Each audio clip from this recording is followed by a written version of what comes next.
Manager lucky की नजरों में आने के लिए हर संभव कोशिश किए जा रहा था। न सिर्फ उसने लकी के लिए बढ़िया सा कमरा खुलवा दिया था, बल्कि उसके लिए वो कश्मीर से आया खास शरबत की बोतल लेकर भी आ गया था। लेकिन आकाश उसके लकी के करीब जाने में रोड़े अटका रहा था। बोतल भी उसने अपने हाथ में ले ली और साथ ही मैनेजर को भी वो खुद ही लकी की ओर से जवाब दिए जा रहा था। मैनेजर को ये बात खटक तो रही थी और इसी बहाने जब वो शरबत के ग्लास चीयर्स करने के लिए लकी के पास गया तो वो उससे कुछ ज्यादा ही झुककर मिल रहा था। चारुलता और बाकी के लोगों को मैनेजर का लकी से इस तरह मिलना कुछ समझ नहीं आ रहा था। ये फटीचर आदमी, ना इसके कपड़े अच्छे, ना इसके साथ वालों को बैठने का ढंग, फिर भी ये मैनेजर इससे इतना आदर सत्कार से क्यों मिल रहा है? चारुलता ने अपने आप से मन ही मन ये सवाल किया। उसे समझ नहीं आ रहा था कि आखिर ये हो क्या रहा था। उसे लग रहा था कि मैनेजर कुछ ज्यादा ही भला आदमी था। उसे लग रहा था कि ये आकाश की गुडविल थी, जिसकी वजह से लकी जैसे फटीचर और उसके साथ के लोगों को भी इतनी इज्जत मिल पा रही थी। मैनेजर लकी के पास से निकलकर जब फिर से चारुलता की ओर आया तो उसका जोश ठंडा पड़ गया। उसके लिए वो तीन लोग कोई मायने नहीं रखते थे, फिर भी वो फॉर्मेलिटी के लिए उनके पास आ गया। अब इधर चारुलता ने देखा कि मैनेजर काफी हैंडसम था। जब वो उससे पहले बात करने के लिए गई थी तब उसे अंदाजा नहीं था कि आदमी इतना सुंदर है। तब उसके ऊपर इतना ध्यान भी नहीं किया था, लेकिन अब वो उससे काफी अच्छा लग रहा था। उसे देखते ही चारुलता को एक आइडिया आया। उसने सोचा कि अगर वो आदमी लकी को इतनी रिस्पेक्ट दे सकता है तो फिर वो उससे काफी ऊंचे पद पर है। इसलिए उसने मैनेजर को आवाज देते हुए कहा, हेलो मैनेजर साहब, मैं चारू की माँ हूँ। चारुलता ने कहा और धीरे से मैनेजर के हाथ से हाथ मिला लिया। उसका हाथ वाकई में काफी सौम्य था। जिस तरह से उसने मैनेजर का हाथ पकड़ा, उससे तो वो समझ गया था कि वो औरत क्या चाह रही थी। हेलो। मैनेजर ने भी अपनी शर्म को छुपाते हुए और फिर अपना हाथ छुड़वा लिया। वो जिस तरह से उसकी ओर देख रही थी उससे मैनेजर को काफी आश्चर्य तो हो रहा था, साथ ही में शर्म भी आ रही थी। वो अपने से 20 साल बड़ी उम्र उस औरत को ऐसा कुछ करते हुए देख काफी शर्मिंदा हो रहा था, लेकिन लकी के वहां बैठे होने के कारण वो ज्यादा कुछ बोल नहीं पा रहा था। अगर ये यहाँ नहीं होते ना तो मैं इसके गाल पर कसकर थप्पड़ लगा देता। मैनेजर ने लकी की ओर देखकर हंसते हुए अपने आप से कहा। फिर उसने देखा कि आकाश भी उन्हें देख रहा था, तो मैनेजर ने चारुलता के ग्लास के साथ भी चीयर्स कर लिया। लेकिन चारुलता यहाँ पर रुकने वाली नहीं थी। वो मैनेजर के हाथ को हाथ लगाने के बार बार नए बहाने ढूंढे जा रही थी। उसे ना जाने क्यों ऐसा कुछ करने में बड़ा मजा आ रहा था। चारुलता के साथ शरबत का एक घूंट लेने के बाद मैनेजर वहां से भाग निकला। वैसे तो वहां से निकलने से ही उसे राहत आ गई थी, लेकिन उसे मालूम नहीं था कि आगे चलकर उसका सामना रीना मीना नाम की दो और बड़ी मछलियों से होने वाला था। बड़ी मुश्किल से उसने उन दोनों से भी पीछा छुड़वाया। मैं फिर से आप सभी को दिल से थैंक यू बोलना चाहूंगा सर। आप लोग यहाँ आए और हमारे अल्पाहार की शान बढ़ाई। मैनेजर ने मुस्कुराते हुए कहा। वो बड़ी मुश्किल से मुस्कुराने की कोशिश कर रहा था, लेकिन जिस तरह से वो तीनों औरतें उसे देखी जा रही थी उससे तो उसके रोंगटे खड़े हो रहे थे। मुझे लगता है कि इस बारे में आकाश भी अपनी ओर से कुछ कहना चाहेगा। चारुलता ने जाते हुए मैनेजर को रोकने के लिए पत्ता फेंका। जब आकाश ने शर्माते हुए नाम में गर्दन हिला दी तो चारुलता और बाकी की औरत भी खुद ही आकाश की तारीफ करना शुरू कर दी। वो किसी बहाने मैनेजर को बस यहीं पर रोक कर रखना चाहती थी। जब चारुलता बात कर रही थी तो लकी अपनी ही धुन में खोया हुआ था। उसका ध्यान ना तो चारुलता की बातों पर था और ना ही मैनेजर की आंखों पर। वो राधिका और यशोदा से कुछ बात किए जा रहा था। चारुलता ने उसका ध्यान खींचने के लिए पहले तो जोर से गले को खखारा और फिर लकी की ओर तिरछी नजर से देखते हुए बोली, कुछ लोगों को ना यहाँ सिर्फ खाने से ही मतलब होता है। उन्हें इस चीज से कोई लेना ही देना नहीं कि वो यहाँ पर किसकी वजह से बैठकर खाना खा रहे थे, वो किसकी वजह से इतनी महंगी टेबल पर बैठे हैं, किसकी वजह से इतना शानदार खाना खा रहे हैं और किसकी वजह से इतनी महंगी शरबत पी रहे हैं। इससे उन्हें कोई मतलब नहीं है। मुझे तो लगता है ना कि ऐसे लोगों को अपने आप पर शर्म आनी चाहिए। लकी ने जैसे ही चारुलता के मुंह से ये बात सुनी तो उसकी नजर उसकी ओर चली गई। वो समझ गया था कि चारुलता उसी के बारे में बात कर रही थी। लकी को ये सुनकर अच्छा नहीं लग रहा था, लेकिन इससे पहले कि वो अपनी ओर से कुछ बोल पाता, राधिका ने उसका हाथ खींचा और उसे बीच में रोक लिया। हाँ भाई, इसमें भी कोई बड़ी बात तो नहीं है। मुझे तो पता है कि तुम लोगों का स्वभाव कैसा है। मुझे तो पता है कि तुम्हें कितना गुस्सा आता है, और वो भी बेकार का गुस्सा आता है। अभी देखो ना रीना मीना, यहाँ लोग ये बैठकर फ्री में खाना खा रहे हैं और फिर हमें ही आग दिखा रहे हैं। चारुलता को लकी से किसी भी तरह का डर महसूस नहीं हो रहा था। वो उसे हीन भावना से देखे जा रही थी, जिस हीन भावना से वो उसे पहले देख रही थी। अरे दीदी छोड़ो ना, ऐसे लोगों से भी क्या उलझना जिनका कोई दीन ईमान ही ना हो। रीना ने चारुलता को सलाह दी और उस सलाह की आड़ में लकी को भी एक ताना कस दिया। हाँ, वैसे भी ऐसे लोगों से मुंह लगने से ना अपना ही मुंह खराब होता है। मीना ने भी आग में घी डाल दिया, लेकिन लकी को अब भी उनकी बातों से कोई फर्क नहीं पड़ रहा था। वो देख पा रहा था कि सारी आंटी सिर्फ उससे जल रही थी और इसलिए वो उनकी जलन को और तूल नहीं देना चाहता था। इधर वो लोग लकी से और भी कड़वी बातें करना चाहते थे, लेकिन आकाश ने उन्हें बीच ही में रोक दिया। वो मैनेजर के सामने इस तरह से माहौल खराब नहीं करना चाहता था, लेकिन मैनेजर तो पहले ही इस चीज को देख चुका था। वो सारी औरतें किस तरह से लकी से बात कर रही थी। वो अपने मन में कब से यही सोचे जा रहा था कि अगर इन औरतों का संबंध लकी से नहीं होता तो वो कब का उन्हें यहाँ से लात मार कर बाहर निकाल देता। इस तरह के लोगों को वो इतना अच्छा ट्रीटमेंट दे, ये कभी मुमकिन ही नहीं था। जब सब लोगों ने आराम से खाना खा लिया तो वो बाहर निकल गए। जैसे ही दरवाजे से बाहर सड़क पर आए तो अचानक से उनके सामने एक बड़ा सा ट्रक आकर रुक गया। रेस्टोरेंट का स्टाफ उस ट्रक में से सामान नीचे उतार रहा था। उसमें ताजी सब्जियां, पनीर, दूध और बाकी चीजें नजर आ रही थी। हमारे अल्पाहार में जो भी खाने की चीजें आती हैं वो अलग अलग राज्यों से आती हैं। कुछ सामान तो हमारे लोग बाहर से भी मंगवाते हैं। हर दूसरे दिन यहाँ पर ट्रक खाली कराया जाता है सर, तभी तो पूरी दिल्ली में हमारे टेस्ट का कोई तोड़ नहीं है। मैनेजर ने पहले लकी और फिर बाकी के लोगों को इस बारे में बताते हुए कहा, मैनेजर साहब, आप सच में बहुत अच्छे इंसान हैं। आप जिस तरह से अपने और अपने रेस्टोरेंट के बारे में बता रहे हैं उसे सुनकर मुझे काफी अच्छा लग रहा है। मैं अपने पापा से भी कहूंगा कि वो आपके यहाँ आकर एक बार खाना जरूर खाएं। आकाश मुस्कुराया और उसने मैनेजर के कंधे पर हाथ रखते हुए कहा। उसे लग रहा था कि मैनेजर आकाश को इतना भाव सिर्फ उसके पिता के नाम पर दे रहा है। ये लड़का एक नंबर का गधा है, गधा। इससे क्या लगता है मैं इससे मिलने के लिए यहाँ आया हूँ? अगर लकी सर यहाँ नहीं होते ना तो मैं तुम जैसों की शक्ल भी नहीं देखता। तुम्हारे पिताजी जैसे ना जाने कितने कस्टमर्स हमारे आसपास घूमते रहते हैं, लेकिन हम उनकी तरफ देखते तक नहीं। तुम्हें क्या लगता है तुम्हारे पिताजी बहुत बड़े तोप हैं? मैनेजर ने मन ही मन अपने आप से कहा। उसे आकाश की इन हरकतों पर बहुत गुस्सा आ रहा था, लेकिन वो तो बस अपने गुस्से का घूंट लकी की वजह से पीकर रह गया था। जब लकी और बाकी के लोग वहां से निकल गए तो मैनेजर लकी को काफी सम्मान के साथ देख रहा था। फिर वो अंदर आ गया। आज जिस तरह से उसने लकी और उसके साथियों को ट्रीट किया उसके बाद तो मैनेजर को भी काफी खुशी हो रही थी। लकी, तुमने होटल बुक कर लिया ना? कहाँ किया है? मैं सब लोगों को वहीं लेकर पहुंच जाता हूँ। आकाश ने लकी की ओर देखते हुए कहा। उसे शक था कि लकी ने ना जाने कैसा होटल बुक किया होगा, इसलिए वो पहले ही उसे उसके बारे में जान लेना चाहता था। क्या होटल की बुकिंग लकी ने की है? चारुलता ने उसकी ओर चौंक कर देखते हुए कहा। फिर वो रीना और मीना की ओर देखकर बोली, इसने क्या ही होटल बुक किया होगा? हम यहाँ पर मजे करने के लिए आए हैं। क्या हम अपने हिसाब से अपने लिए कुछ बुक कर सकते हैं? अरे नहीं मम्मी, आप ऐसा मत सोचो ना। लकी ने जो कुछ किया होगा सब अच्छा ही किया होगा ना बुक। चारू ने जानबूझकर जोर से कहा। वो जोर से ये बात इसलिए कह रही थी ताकि उसकी माँ लकी के साथ उसके बुक किए होटल पर जाए और वहां जाकर उसे और लताड़ सके। चारू ने लकी की ओर देखा और बोली, वैसे लकी, तुमने कौन सा होटल बुक किया है? होटल ब्लू ड्रीम, लकी ने धीरे से कहा। वो इस परिवार से आगे एक शब्द भी और बात नहीं करना चाहता था और वो इन लोगों को सीधा होटल के अंदर पहुंचा देना चाहता था। अगर कल उसने होटल के लिए आगे से नहीं कहा होता तो लकी उन लोगों को पीछे छोड़कर राधिका और उसकी माँ यशोदा के साथ आगे बढ़ जाता। Hotel blue dream? चारू ने आकाश की ओर अपनी बाहें उठाकर देखा। वो देखना चाह रही थी कि क्या आकाश को इस बारे में कोई अंदाजा था, लेकिन आकाश भी इस बारे में कुछ नहीं जानता था। उनके हिसाब से दिल्ली के सबसे मशहूर होटल में सिल्वर सिटी जैसे होटल आते थे और उसके नीचे के जो भी होटल थे उनका नाम कुछ खास पूछ परख नहीं थी, लेकिन होटल ब्लू ड्रीम के मामले में ऐसा नहीं था। आम लोगों को उसके बारे में मालूम ही नहीं था, लेकिन चारू और आकाश ने कभी उसका नाम नहीं सुना था। लकी ने खुद भी सबसे पहले उसका नाम वसीम के मुंह से ही सुना था। क्या चारू, तूने कभी इस होटल का नाम नहीं सुना? अरे यार, कहीं ये लड़का हमें फंसवा ना दे। पता नहीं इसने जो होटल चुना होगा वो सेफ भी होगा या नहीं। हम ऐसी किसी जगह पर कैसे जा सकते हैं जिसके बारे में हमने खुद ही ना सुन रखा हो? एक काम करो, तुम इसको राधिका और यशोदा को वहां जाने दो। वैसे भी जैसा होटल का नाम है मुझे लगता है ना कि इन्हीं लोगों के टाइप का होगा। चारुलता ने अपने मन में ये बात बैठा ली थी कि लकी ने उसके लिए जो होटल ढूंढा होगा वो सच में घटिया ही होगा। लकी ने पूरे मामले में कुछ नहीं बोला। वो बस खड़ा होकर वहां उन लोगों को देखा जा रहा था। अगर वो लोग नहीं जाना चाहते थे तो उसमें भी लकी को कोई दिक्कत नहीं थी। जाना नहीं जाना उनका डिसीजन था, लेकिन इतना जरूर था कि वो नहीं जाकर पछताने वाले थे। अरे मम्मी, नाम से क्यों जज कर रहे हो? एक बार चलकर देख के आते हैं ना।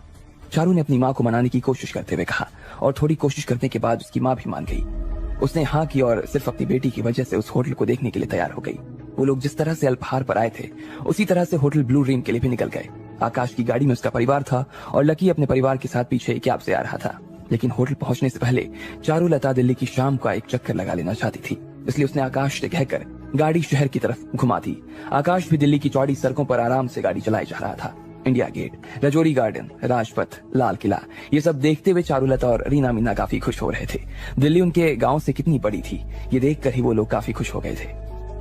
अरे वाह, ये होटल कितना सुंदर और आलीशान नजर आ रहा है। ठीक इसी वक्त चारुलता, जो कि आकाश की गाड़ी के पीछे की सीट पर बैठी थी, उसने एक होटल की ओर उंगली से इशारा करते हुए कहा और बोली, काश हम लोग भी ऐसे ही किसी होटल में रुक पाते। उसकी आंखों में एक अलग ही तरह की चमक नजर आ रही थी। बातों ही बातों में वो ये भी कहने की कोशिश कर रही थी कि काश आकाश उनके रुकने का यहीं पर इंतजाम कर देता। अगर लकी ने पहले से ही उनके लिए होटल नहीं बुक किया होता तो शायद वो आकाश को यहाँ कमरा लेने के लिए मना ही लेती। ये होटल अग्रवाल फैमिली की होटल चेन का होटल है। यहाँ पर सब बड़े लोग अक्सर आकर रुकते हैं। इसका सस्ते से सस्ता कमरा भी ना 10,000 से कम का नहीं होगा, आकाश ने मुस्कुराते हुए कहा, और वो चारुलता का इशारा समझ नहीं पा रहा था। अच्छा, पर ये सुंदर कितना है ना, मेरा तो मन कर रहा है कि हम यहीं पर कमरा बुक कर लेते और उनको बोल देते कि जहां रहना है रह ले। चारुलता ने चारू की ओर देखते हुए कहा। ये सुनते ही आकाश के कान खड़े हो गए। अगर वो सस्ते से सस्ता कमरा भी लेने लगता तो उसे 12,000 रुपए देने पड़ते। अब आगे क्या होने वाला था? क्या आकाश चारुलता की बात मानता या फिर वो किसी तरह से उसे बच निकलता? आपको क्या लगता है, क्या होंगे इन सभी सवालों के जवाब? कमेंट बॉक्स में कमेंट करके जरूर बताएं। और सभी सवालों के जवाब को जानने के लिए सुनते रहिए मिलियनियर सिर्फ पॉकेट एफएम पर। लकी ने सभी के लिए एक बढ़िया सा होटल बुक कर लिया था, लेकिन चारुलता को उसके होटल पर जाने में ना जाने क्यों दिक्कत हो रही थी। वो उसके बुक किए हुए होटल पर नहीं जाना चाहती थी। जब उसकी नजर उस होटल पर पड़ी जिस होटल में वसीम मैनेजर था, तो चारुलता ने बहाने से आकाश से कहना चाहा कि उसे भी यहीं पर कमरा लेना चाहिए था। लेकिन आकाश को पता था कि यहाँ पर बहुत पैसे लगने वाले थे, इसलिए उसने बात को घुमाते हुए कहा, आंटी मुझे लगता है ना कि हमें पहले वो कमरा देख लेना चाहिए जो लकी ने बुक किया है। अगर आपको पसंद नहीं आता तो फिर हमें देखने में ऐसा लगता है कि अच्छा नहीं है तो मैं खुद आपके लिए यहाँ पर कमरा बुक करवा दूंगा। वैसे जहां मैं जाऊंगा वो इतना अच्छा तो नहीं होगा, लेकिन फिर भी वो ऐसा तो होगा ही कि हमारे काम चल जाए। आकाश ने कहा और गाड़ी होटल ब्लू ड्रीम की तरफ मोड़ दी। उसे मालूम नहीं था कि चारुलता तो सिर्फ इस बात का अंदाजा लगाने की कोशिश कर रही थी कि आखिर उसके पैर कितने पानी में थे। वो देख पा रही थी कि आकाश अपने आप को जितना अमीर दिखाने की कोशिश कर रहा था उतना अमीर तो वो था भी नहीं। वो तो होटल में उसका कोई खर्चा नहीं हुआ, इसलिए वो बच गया, वरना हो सकता था कि वहां भी वो पकड़ में आ जाता। होटल ब्लू ड्रीम दिल्ली के दक्षिणी कोने में बना हुआ था। उसकी बनावट को देखकर ही ऐसा महसूस हो रहा था कि वो काफी पुराने जमाने का था। उसकी इमारत ज्यादा ऊंची नहीं थी, लेकिन वो चौड़ाई में काफी फैला हुआ था। उस होटल के बीचों बीच एक आंगन भी था। जब आकाश की गाड़ी वहां पहुंची तब तक लकी और बाकी के लोग वहां पहुंचकर अपना कमरा पहले ही खुलवा चुके थे। वहां पर वसीम ने पहले से ही लकी के लिए सारे इंतजाम करवा कर रख दिए थे और इन्हें सिर्फ रिसेप्शन पर जाकर अपना नाम बताना था। गाड़ी पार्क करने के बाद आकाश ने लकी को फोन लगाया। लकी तुरंत निकलकर बाहर आया और उन्हें होटल के अंदर ले गया। तब तक काफी रात हो चुकी थी। चारुलता ने देखा कि आंगन में ढेर सारे पेड़ पौधे लगे हुए थे, उनकी बेलें चल रही थी। गार्डन के बीच से होते हुए सड़क आगे की ओर जा रही थी और वहां पर थोड़ा सा आगे जाकर पानी का एक पुल भी था। चारू ने देखा कि पानी की सतह पर कमल के फूल तैर रहे थे और एक गुलाबी रंग का बड़ा सा कमल काफी शांति से हवा के झोंकों से आगे की ओर चला जा रहा था। वो सच में जगह काफी सुंदर थी। ये इतनी सुंदर जगह दिल्ली में कहां से आ गई और आई तो आई, पर लकी को कहां से मिल गई? चारुलता ने मन ही मन अपने आप से कहा। मैंने पहले ही कहा था ना, इस लड़के के बस की बात नहीं है कि ये अच्छा होटल ढूंढ सके। हाँ भले ये जगह साफ है, सुंदर है, लेकिन ये दिल्ली से कितनी दूर है। इससे तो अच्छा हम किसी बंगले पर ही रुक जाते। हमारे घर के आसपास हमारे गांव में ऐसे बहुत से बंगले बनाकर लोग बैठे हुए हैं। हालांकि यह होटल ब्लू ड्रीम उतना भी बुरा नहीं था जितना कि चारुलता उसे दिखाने की कोशिश कर रही थी, लेकिन फिर भी वो लकी को कुछ तो सुनाना ही चाहती थी, इसलिए उसने यहीं से शुरुआत कर दी। उसे होटल ब्लू ड्रीम बहुत ज्यादा भी पसंद नहीं आया था। उसे उस जगह के होटल अच्छे लगते थे जिनकी बिल्डिंग ऊंची हो, जो शीशे की बनी हुई हो। होटल ब्लू ड्रीम जैसे बंगले उसे अच्छे नहीं लगते। अब कुछ लोगों को सड़क पर उछलते हुए बंदरों को देखने में ही ज्यादा मजा आता था, तो उनका तो कुछ नहीं किया जा सकता था। वैसे चारुलता को भी इस बात का अंदाजा नहीं था कि होटल ब्लू ड्रीम कितना महंगा होटल था। उनकी नजर में तो शहर के बीचों बीच कोई होटल जहां ऊंची सी इमारत हो और सपाट सी छत हो वो ही अच्छा होटल होता है। लेकिन होटल ब्लू ड्रीम का और ऊंचे होटल का अपने आप में कोई कंपैरिजन ही नहीं था। और उसके अलावा भी अगर आकाश खुद से कोई होटल बुक करने के लिए जाता तो वो वसीम के होटल में तो कमरा का भी बुक नहीं कर सकता था। भले ही चारुलता ने रीना और मीना के साथ मिलकर इस जगह की कितनी भी बुराई की हो, उसे कितना भी खरा खोटा सुनाया हो, लेकिन आखिर में जाकर वो रुके उसी होटल में थे। पूरे दिन भर इतना घूमने के बाद वो लोग काफी थक गए थे। उन्हें कमरे में जाते ही कब नींद लग गई इस बात का पता ही नहीं चला। अगले दिन जब तीनों उठी तो उठकर आराम से नहा धो लिया और फिर तैयार होकर कमरे से बाहर आ गई। भले ही होटल कम और बंगला ज्यादा है, लेकिन इसका कमरा तो काफी आरामदायक है। मुझे तो बहुत अच्छी नींद आई कल, रीना ने कहा। उसने जो कहा उस पर उसे खुद भी आश्चर्य हो रहा था। अरे हद करती हो, इसमें आरामदायक होने की कौन सी बात है? तुम्हें पता नहीं कि कल हम लोग कितने थके थे, इसलिए नींद तो आनी थी ना। और तुम कह रही हो कि कमरा आरामदायक था। वैसे तुम लोगों को ऐसा नहीं लगता कि इस होटल के अंदर बहुत कम लोग रुके हुए हैं? कल रात को मैं जब इधर उधर टहल रही थी ना, तो मैंने देखा कि यहाँ आधे से भी कम कमरों की लाइट जली हुई थी। मीना ने रीना की बात का जवाब देते हुए कहा, इनका इतना बड़ा बंगला जैसा होटल है और इनमें भी ये लोग इतने कम लोगों को रखते हैं। मुझे तो समझ नहीं आता कि अपना खर्चा कहां से निकालते होंगे और कमाते कैसे होंगे। अरे अब तुम लोग भी क्या बेकार की बातें करने बैठ गई। तुम्हें मालूम है ना कि इस होटल की खोज किसने की है? राधिका के बॉयफ्रेंड लकी ने। अगर ये वाकई में कोई बड़ा होटल होता या फिर खूब चल रहा होता तो क्या वो हमें यहाँ पर लेकर आता? मुझे तो लग रहा है कि ये होटल बंद होने की कगार पर है, इसलिए यहाँ पर ज्यादा लोग नजर नहीं आते। अब जब यहाँ पर कोई रहता ही नहीं तो या तो ये लोग इसे बंद कर देंगे या फिर फ्री सस्ते में कमरा देना शुरू कर देंगे। मुझे तो लगता है कि वो यहाँ लाया ही इसलिए होगा क्योंकि ये काफी सस्ता कमरा देते होंगे। चारुलता ने बिल्कुल ऐसे बताया जैसे उसे तो सब कुछ पता था। उसकी बातों से ऐसा लग रहा था जैसे वो खुद ही इस होटल की मैनेजर थी। रीना मीना भी उसकी बातों को काट नहीं सकती थी, इसलिए उन्होंने उसकी हाँ में हाँ मिला दी। अच्छा, वैसे मैंने कल रात को यहाँ पर ना फीमेल अटेंडेंट से पूछा कि यहाँ पर किसी मेल मॉडल को बुलाया जा सकता है क्या, तो उन्होंने साफ मेरे मुंह पर ही मना कर दिया और मुझे अजीब सी नजरों से देखने लगी। जिस तरह से वो मुझे देख रही थी ना, उससे मुझे ना काफी बुरा लगा। चारुलता ने धीरे से दोनों के कानों में फुसफुसाते हुए कहा, तो फिर अब हमें वो मेल मॉडल्स कहाँ पर मिलेंगे? कल रात मेरे सपने में तो अल्पहार का मैनेजर ही आ गया था। अगर किसी मॉडल की जगह वो भी आ जाएगा ना तो मेरी तो लाइफ ही बन जाएगी। रीना ने काफी उम्मीद भरी आवाज में कहा, हाँ मेरी भी, वो सच में काफी हैंडसम था। मीना ने भी उसी सुर में चारुलता से कहा, अच्छा अब अगर तुम दोनों को वो आदमी इतना पसंद आ गया तो चिंता मत करो ना, मैं तुम्हारे सपने को पूरा करने की कोशिश जरूर करूंगी। अब आने वाले 2 दिनों तक हम लोग दिल्ली में रहने वाले हैं, इसलिए चिंता मत करो, हम उसे ढूंढने की ना पूरी कोशिश करेंगे और उसे बुला भी लेंगे। चारुलता ने कहा, उससे भी रहा नहीं जा रहा था। एक्सक्यूज मी मैम, क्या आप लोग कुछ खाना पसंद करेंगी? हमारे होटल का डाइनिंग एरिया उस बिल्डिंग में बना हुआ है, मैं कुछ अटेंडेंट को आपके साथ भेज देती हूँ, वो आपको वहां तक लेकर चली जाएंगी। वहां पर आपका सारा खाना फ्री ऑफ कॉस्ट है। जब रिसेप्शन पर खड़ी लड़की ने चारुलता और रीना मीना को देखा तो उसने काफी गर्मजोशी के साथ कहा, नहीं कोई जरूरत नहीं है। चारुलता ने भी उसे उसी गर्मजोशी के साथ मना कर दिया, लेकिन उसके दिल ही दिल में उसे ऐसा महसूस हो रहा था कि यहाँ पर उसे कुछ भी अच्छा खाने को नहीं मिलने वाला था। जो होटल खुद बंद होने की कगार पर चल रहा हो, वो वहां पर अच्छा खाने के लिए क्या दे सकता था? और अगर फिर भी कोई फ्री में कुछ खिला रहा था तो चारुलता को तो उसकी गुणवत्ता पर ही शक हो रहा था। उसे लगता था कि फ्री का माल तो काफी सस्ता होगा। ठीक इसी वक्त यशोदा भी अपने कमरे से बाहर निकल कर आ गई। गुड मॉर्निंग मैडम, अगर आप कुछ खाना चाहें तो हमारा डाइनिंग एरिया उस बिल्डिंग में है। आप चाहें तो मैं एक वेटर को आपके साथ भेज देती हूँ, वो आपको वहां पर ले जाएगा। वहां की सारी डिशेज हमारी तरफ से कम्प्लीमेंट्री है मैडम। रिसेप्शन पर खड़ी लड़की ने यशोदा के पास आते हुए कहा। उसकी मैनेजर ने उससे पहले ही कह दिया था कि यशोदा उनकी खास गेस्ट थी, इसलिए उसका खासा ध्यान रखने की जरूरत थी। यशोदा को खाने में कोई एतराज नहीं था। जिस तरह से रिसेप्शन पर खड़ी उस लड़की ने उसे बुलाया था, उसके सामने वो पिघल गई थी। ठीक है, मैं जाती हूँ, यशोदा ने कहा और चारुलता की ओर देखने लगी। चारुलता ने उसे इशारे में ही समझा दिया था कि वो उसके साथ खाने के लिए नहीं आने वाली थी। इतने में वहां पर एक वेटर आई और वो यशोदा को अपने साथ खाने के लिए ले गई। चारुलता और बाकी 2 लोग होटल के हॉल में इधर उधर घूमने लगे। इसको देखो, इतना बड़ा गार्डन है, इतने सुंदर गार्डन में भी सुबह सुबह इतने कम लोग।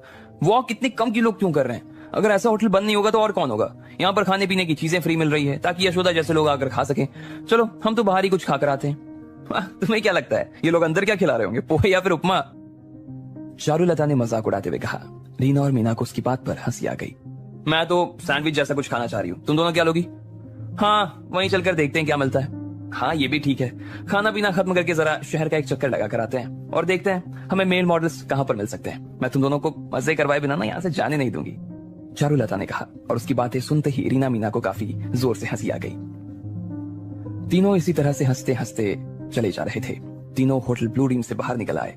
वो लोग दिल्ली आए तो सिर्फ 2 दिनों के लिए थे, लेकिन देखते ही देखते उन्हें यहाँ कब 1 हफ्ते से ज्यादा हो गया पता ही नहीं चला।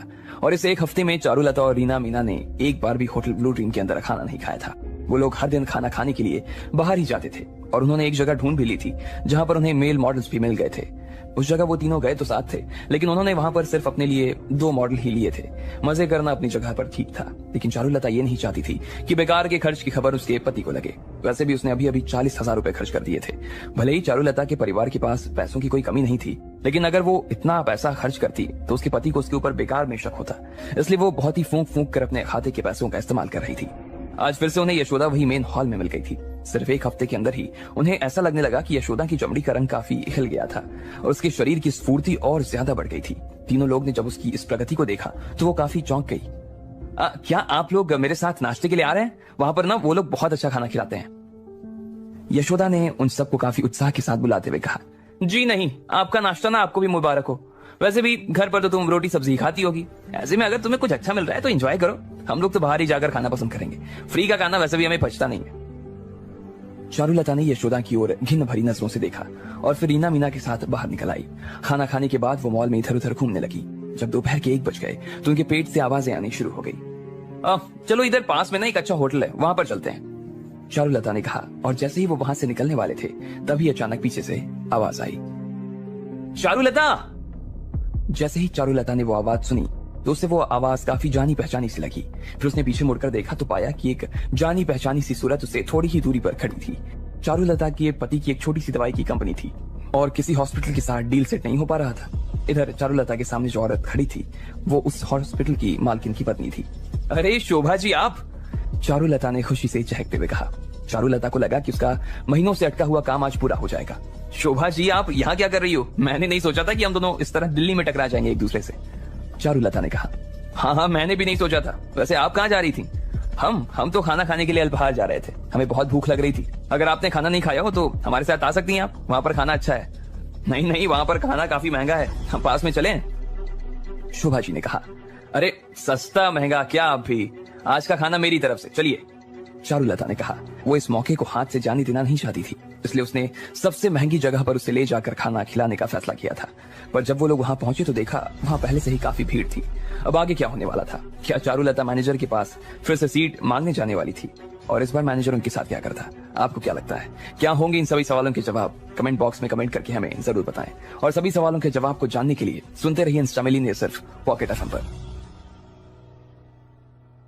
चारुलता और उसकी बहन को दिल्ली आए हुए कम से कम एक हफ्ते से ज्यादा हो गया था, लेकिन फिर भी उन्होंने ना तो अपना होटल बदला था और ना ही वहां उन्होंने कुछ खाया था। वो हर दिन कुछ ना कुछ खाने के लिए बाहर निकल ही जाते थे। ऐसे में एक दिन जब वो मॉल में घूम रहे थे तो चारुलता को शोभा जी मिल गई। चारुलता के पति की एक दवाई की कंपनी थी और शोभा एक हॉस्पिटल के मालिक की पत्नी। चारुलता अपने बिजनेस को बढ़ावा देने के लिए शोभा के ऊपर अच्छा इंप्रेशन जमाना चाहती थी, इसलिए उसे अपने साथ वो खाने पर अल्पाहार ले आई थी। लेकिन यहाँ आते ही चारुलता ने देखा कि आज भी भीड़ काफी थी। चारुलता, मुझे लगता है यहाँ पर हमें ना काफी देर तक इंतजार करना पड़ सकता है, क्यों ना हम लोग खाना खाने के लिए किसी दूसरी जगह पर चलें? शोभा ने चिंता जाहिर करते हुए कहा। वो देख पा रही थी कि यहाँ पर उनका नंबर आने में कम से कम 1 घंटे लग जाने वाले थे। साथ ही उसे यह भी लग रहा था कि अल्पाहार में सच में काफी महंगी जगह थी और उसे ऐसे में चारुलता को यहाँ पर खाना खिलाना काफी बड़ी बात थी। अरे शोभा जी आप सीट की चिंता मत कीजिए ना, हमारे लिए अभी 1 मिनट में सीट बुक हो जाएगी, चारुलता ने काफी शांत सुर में कहा। आखिरी बार जब वो लोग यहाँ पर आए थे तो उन्हें आकाश के नाम पर सीट मिल गई थी। चारुलता को लग रहा था कि आज भी वही पैंतरा काम में आ जाने वाला था। मैं अभी आती हूँ, ठीक है, चारुलता ने कहा और मैनेजर की टेबल की ओर जाने लगी। उसकी चाल का कॉन्फिडेंस देखकर तो शोभा भी एक बार के लिए डर गई थी। अरे ये क्या करने जा रही है? ये क्या मैनेजर को बोलने जा रही है कि हमारे लिए अलग से एक सीट अरेंज करें? इसे क्या लग रहा है ये अपने शहर में है? क्यों बेकार में फसीहत करवाना चाह रही है अपनी? शोभा जी ने रीना की ओर देखते हुए कहा। चारुलता को भले ही घबराहट ना हो रही हो, लेकिन शोभा को जरूर हो रही थी। अगर उसे पता होता कि चारुलता ऐसी कोई बेवकूफी भरी हरकत करने वाली थी तो वो उसके साथ यहाँ कभी नहीं आने वाली थी। अरे शोभा जी आप चिंता मत कीजिए ना, भले ही यहाँ पर बाकी लोग सीट बुक नहीं कर पाते हो, लेकिन चारुलता दीदी तो ये काम चुटकी में करवा देंगी, क्योंकि उनका जो होने वाला दामाद है ना वो काफी बड़े खानदान से है। जब हम लोग आखिरी बार यहाँ खाने के लिए आए थे ना तो इतनी भीड़ थी, लेकिन उसने जाते ही हमारे लिए एक टेबल बुक करवा दी। मीना ने उसे हंसते हुए कहा। अच्छा, कौन है इनका दामाद? किसी बड़े परिवार से है क्या? शोभा जी ने कहा। हाँ, इनके दामाद का नाम ना आकाश है, वो काफी पावरफुल आदमी है, बहुत ही होनहार बच्चा है। आखिर बार जब हम लोग यहाँ पर आए थे तो उसने मैनेजर से कुछ कहा भी नहीं और उससे पहले ही मैनेजर ने हमारे लिए सीट बुक कर दी थी। ना ही सिर्फ हमें टेबल मिली बल्कि हमें खाना और कीमती शरबत भी मुफ्त मिला था, इसलिए चारुलता दीदी को पूरा भरोसा है कि वो आराम से सीट निकाल लेंगी, रीना ने उसे समझाते हुए कहा। ठीक इसी वक्त चारुलता भी मैनेजर के सामने आ गई थी, लेकिन उसने देखा कि आज फ्रंट डेस्क पर एक लड़की खड़ी हुई थी। मैडम, क्या आप लोग हमारे लिए एक टेबल अरेंज कर सकते हैं? मैं और मेरे दोस्त काफी देर से इंतजार कर रहे हैं, चारुलता ने कॉन्फिडेंस के साथ कहा। नहीं मैडम, आई एम सॉरी, आप प्लीज आप लाइन में लग जाइए, जैसे ही आपका नंबर आएगा हम आपके लिए सीट अरेंज कर देंगे, उस लड़की ने प्यार से जवाब देते हुए कहा। क्या मैं इंतजार नहीं कर सकती? तभी तो आपके पास आई हूं, आप जानती नहीं मैं कौन हूं, मुझे अभी एक सीट चाहिए, चारुलता ने थोड़ा सा गर्म होते हुए कहा। मैडम, हम आपको ऐसे टेबल कैसे दे सकते हैं? आपको उसके लिए वेट करना पड़ेगा ना, उस लड़की ने भी उसे समझाते हुए कहा। तुम्हें पता है तुम किससे बात कर रही हो? तुम जानती हो कि मैं कौन हूं? मुझसे उलझने की ना कोशिश मत करना, अगर तुमने अभी के अभी मेरे लिए सीट अरेंज नहीं की ना तो तुम्हारी नौकरी चली जाएगी। मैडम, मैं आपसे कहां उलझ रही हूं, मैं सिर्फ अपने रूल्स फॉलो कर रही हूं ना। अभी सच में हमारे पास कोई टेबल खाली नहीं है, अगर आपको यहाँ पर खाना खाना है तो उसके लिए आपको इंतजार करना पड़ेगा, थोड़ी देर में टेबल खाली हो जाएगा, तब आप आ जाना। तुम ऐसे नहीं मानोगी, अपने मैनेजर को बुलाओ, मुझे उससे बात करनी है, बुलाओ उसे बाहर अभी। चारुलता ने थोड़ा गर्म होते हुए कहा। वो समझ गई थी कि मैनेजर ने उस दिन उन लोगों के लिए जो किया था उसे इस लड़की ने नहीं देखा था। शायद इसलिए ये चारुलता से इस तरह बात कर रही थी। मैडम सॉरी, लेकिन हमारे मैनेजर सर अभी बिजी हैं, इसलिए मैं उन्हें नहीं बुला सकती हूँ। अगर आप कुछ कहना चाहती हूँ तो आप मुझसे कह सकती हैं, उस लड़की ने कहा। वो समझ गई थी कि चारुलता यहाँ पर जानबूझकर बवाल खड़ा करना चाह रही थी। अगर वो उसको यहीं पर रोक देती और मैनेजर तक नहीं आने देती तो ये उसके लिए अच्छा होने वाला था। क्या तुम कोई छोटी बच्ची हो? चारुलता का गला गुस्सा से भराया था। उसे सच में इस लड़की के ऊपर बहुत गुस्सा आ रहा था। उसका मन तो यही कर रहा था कि वो उसका मुंह तोड़ दे। वो मन ही मन उसे गालियां तो दे रही थी, लेकिन चारुलता को भी ये पता था कि पीछे खड़ी शोभा उसे ये सब करते हुए देख रही थी। देखो, मेरी बात समझने की कोशिश करो। मेरे दोस्त मेरे साथ आए हुए हैं। अगर आज हम लोग खाना नहीं खा पाए ना और उन्हें इंतजार करना पड़ा तो मेरे परिवार का 10 से 20 लाख रुपए का नुकसान हो जाएगा। क्या अब तुम मेरे लिए एक टेबल खाली करवा सकती हो? मैं प्रॉमिस करती हूँ कि अगर तुमने मेरा ये काम करवा दिया ना तो मैं तुम्हें इसके बदले 1000 रुपए दूंगी। चारुलता ने दूसरे तरीके से उस लड़की के ऊपर दबाव बनाने की कोशिश करते हुए कहा। मैडम, सारी चीजें आपके सामने हैं। आप खुद देख सकती हैं कि हमारी सारी सीटें भरी हुई हैं। हमारा ना सिर्फ सुपर डिलक्स रूम खाली है, लेकिन वो अपने आप में ही काफी महंगा है। उसमें सिर्फ बैठने का चार्ज 5000 है। इसलिए मुझे डर है कि आप शायद उस ऑर्डर करना पसंद करेंगी या नहीं। इसके अलावा मेरे पास और कोई ऑप्शन नहीं है। उस लड़की ने भी उसी तरह से उसे समझाते हुए कहा। क्या सुपर डिलक्स रूम खाली है? अब तुमने पहले क्यों नहीं बताया? हम लोग बेकार महीना से बहस करने में लगे हुए हैं। चारुलता ने कहा। पिछली बार भी जब वो लोग यहाँ पर आए थे तो उन्हें फ्री में खाना मिला था। जब वो लोग पिछली बार फ्री में खा सकते थे तो इस बार भी फ्री में खाने में क्या दिक्कत थी?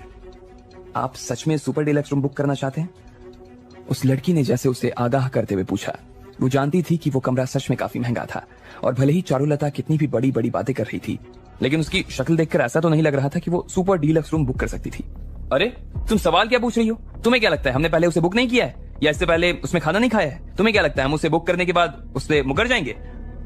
चारुलता ने परेशान होते हुए कहा। उसे समझ नहीं आ रहा था कि आखिर ये लड़की उसे समझ क्या रही थी और उसे कहना क्या चाह रही थी। जब उस लड़की ने सुना कि चारुलता काफी विश्वास से भरी हुई नजर आ रही थी तो उसने आगे कुछ नहीं कहा और वेटर को चारुलता के साथ भेज दिया। वो चारुलता और उसकी सहेलियों के साथ सुपर डिलक्स रूम में आ गई। चारुलता, ये तो काफी महंगा लग रहा है। इसमें मिनिमम ऑर्डर कितने का पड़ता है? भले ही चारुलता ने वो कमरा ले लिया था, लेकिन शोभा तो उसे देखकर ही मारे डर के घबराई जा रही थी। उसने बहुत धीमी आवाज में चारुलता से पूछा। अरे शोभा जी, आप उसकी चिंता मत कीजिए ना। आज की ट्रीट मेरी तरफ से है, इसलिए आप तो सिर्फ खाने पर ध्यान दीजिए, बाकी सब मैं देख लूंगी। वेटर उन्हें उस कमरे में लेकर आ चुका था। जैसे ही शोभा ने उस कमरे का रंग रूप देखा और उसकी साज सज्जा देखी तो उसका दिल खुशी के मारे खिल उठा। जब चारुलता ने शोभा के चेहरे पर इस तरह के भाव देखे तो उसका दिल और ज्यादा खुशी से भर आया था। हम यहाँ पर पिछले हफ्ते ही आए थे। पिछली बार जो मंगवाया था आज भी वही मंगवा लें। बेटा, पिछली बार का ऑर्डर रिपीट कर दो। चारुलता ने वेटर से कहा। मैडम, लेकिन आज तो सिर्फ 4 लोग ही हैं। अगर मैंने उस दिन जितना खाना लगा दिया तो आप लोगों को वो ज्यादा नहीं हो जाएगा? वेटर ने उसे बड़े प्यार से याद दिलाते हुए कहा। मैंने तुमसे जितना कहा ना तुम उतना ही करो। अगर हम खाना खत्म नहीं कर पाएंगे तो उसे तुम ले जाना। तुम्हें फालतू चिंता करने की कोई जरूरत नहीं है। चारुलता ने बहुत ही घबराहट के साथ कहा। उसकी जुबान से पहले ही बात निकल चुकी थी और अब वो अपने कहे से मुकर नहीं सकती थी। जैसे ही उसने कहा, वेटर वहां से चला गया। आज उसकी चांदी होने वाली थी। तुम्हारा दिल तो बहुत बड़ा है चारुलता। अगर मैं तुम्हारी जगह होती ना तो मैं यहाँ आकर बैठने की हिम्मत भी नहीं करती, सोचती भी नहीं। शोभा ने चारुलता से कहा। जब उसने देखा कि चारुलता ने किस कॉन्फिडेंस के साथ सुपर डिलक्स रूम बुक कर लिया था तो शोभा उसकी फैन हो गई थी। सिर्फ चारुलता की ही बदौलत वो यहाँ आराम से बैठ पा रही थी। लेकिन चारुलता को यह पता नहीं था कि वो यहाँ पिछली बार आकाश को नहीं बल्कि लकी की वजह से इतनी आराम से खाना खा पाई थी। अरे आप भी क्या बात कर रही हैं शोभा जी? आप यहाँ पर इससे पहले नहीं आई? कोई बात नहीं, जब 2-4 बार आप यहाँ पर आ जाएंगी तो अपने आप समझ जाएंगी कि ये कोई ज्यादा बड़ा खेल नहीं है। चारुलता ने काफी बड़प्पन दिखाते हुए कहा, लेकिन अंदर ही अंदर उसके भी दिल की धड़कनें तेज होनी शुरू हो गई थी। थोड़ी ही देर बाद टेबल पर एक से बढ़कर एक डिश सजना शुरू हो चुका था। जल्दी से खाना शुरू कीजिए शोभा जी, यहाँ की सारी डिशेस बहुत कमाल की हैं और इसके बाद जो मीठा आएगा ना वो तो और भी शानदार है। चारुलता ने वहां की क्वालिटी का बखान करते हुए कहा। जब वो लोग आराम से अपनी अपनी थालियों में खाना परोस रहे थे तभी कमरे का दरवाजा खुला और अल्पहार का मैनेजर कमरे के अंदर आ गया। जो भी लोग उसके होटल में सुपर डिलक्स रूम बुक करवाते थे वो उसके मेनू से सुपर डिलक्स खाना ऑर्डर करते थे। मैनेजर उनसे मिलने के लिए एक बार न एक बार जरूर आता था और उनके लिए खास शरबत भी लेकर आता था। अरे कैसे हैं आप सब लोग? मैनेजर ने जैसे ही ये कहा उसके बाद उसका मुंह खुला का खुला रह गया। उसने देखा कि आज भी उसके होटल में वही महिलाएं आई थी जो एक हफ्ते पहले आई थी और उसने उसे अजीब तरह से छूने की कोशिश की थी। ये यहाँ कैसे आ सकती है? मैनेजर ने अपने आप से कहा। उसे उनकी शक्ल देखकर काफी गुस्सा आ रहा था। जब उन महिलाओं ने मैनेजर को देखा तो उनके चेहरे पर खुशी की लहर दौड़ गई। उसकी शक्ल देखकर उनकी नजर फिर से ललचाना शुरू हो गई। आप लोगों को खाना कैसा लगा? मैं आपके लिए शरबत भिजवा दूंगा। इसके अलावा अगर आपको और भी किसी चीज की जरूरत है तो मुझे बताना, मैं भिजवा दूंगा, मैनेजर ने कहा। और फिर वेटर के साथ वो शरबत की बोतल लेकर उनके सामने दिखाई। फिर वेटर ने उसे उनके गिलास में खाली किया। वो जल्दी से जल्दी उनके साथ शरबत खत्म करके निकल जाना चाहता था। वैसे भी उन बूढ़ी महिलाओं के बीच में उसे एक सेकंड भी ठहरने की इच्छा नहीं थी। मैनेजर साहब, एक सेकंड, ये जो शरबत आप हमें सर्व कर रही है तो काफी मामूली सा नजर आ रहा है। अगर आप हमें कुछ पिलाना ही चाहते हो तो पिछली बार जो कश्मीरी शरबत लेकर आए थे इस बार भी वो लेकर आइए ना, चारुलता ने मैनेजर की ओर देखते हुए कहा। ठीक है, मैं अभी आता हूँ और लेकर आता हूँ उसे मैं, मैनेजर ने कहा। और फिर पलटकर कमरे से बाहर निकल गया। वो उनके बीच एक सेकंड भी खड़ा नहीं रहना चाहता था। यार, ये मैनेजर तो काफी हैंडसम है यार। शोभा जी के मुंह से भी वही निकला। क्या बात है शोभा जी, आपको भी यहाँ का मैनेजर पसंद आ गया। अगर आप मेरा काम करवा देना तो मैं इसे 2 दिनों के लिए ना आपके पास भेज सकती हूँ। चारुलता ने उसकी ओर शरारत भरी नजरों से देखते हुए कहा। क्या चारुलता जी, आप भी मजाक कर रही हैं? वो इतने बड़े होटल का मैनेजर है, वो आपकी बात क्यों सुनने लगा? वैसे भी शोभा जी के खुद के दिल के तार चारुलता की बात सुनकर हिलने लगे थे। उसे चारुलता की बात सुनकर घबराहट हो रही थी, लेकिन चारुलता ने खुद जो कह दिया था उसे वो सुनकर डरी हुई थी। ये उसके लिए किसी परीक्षा से कम नहीं था।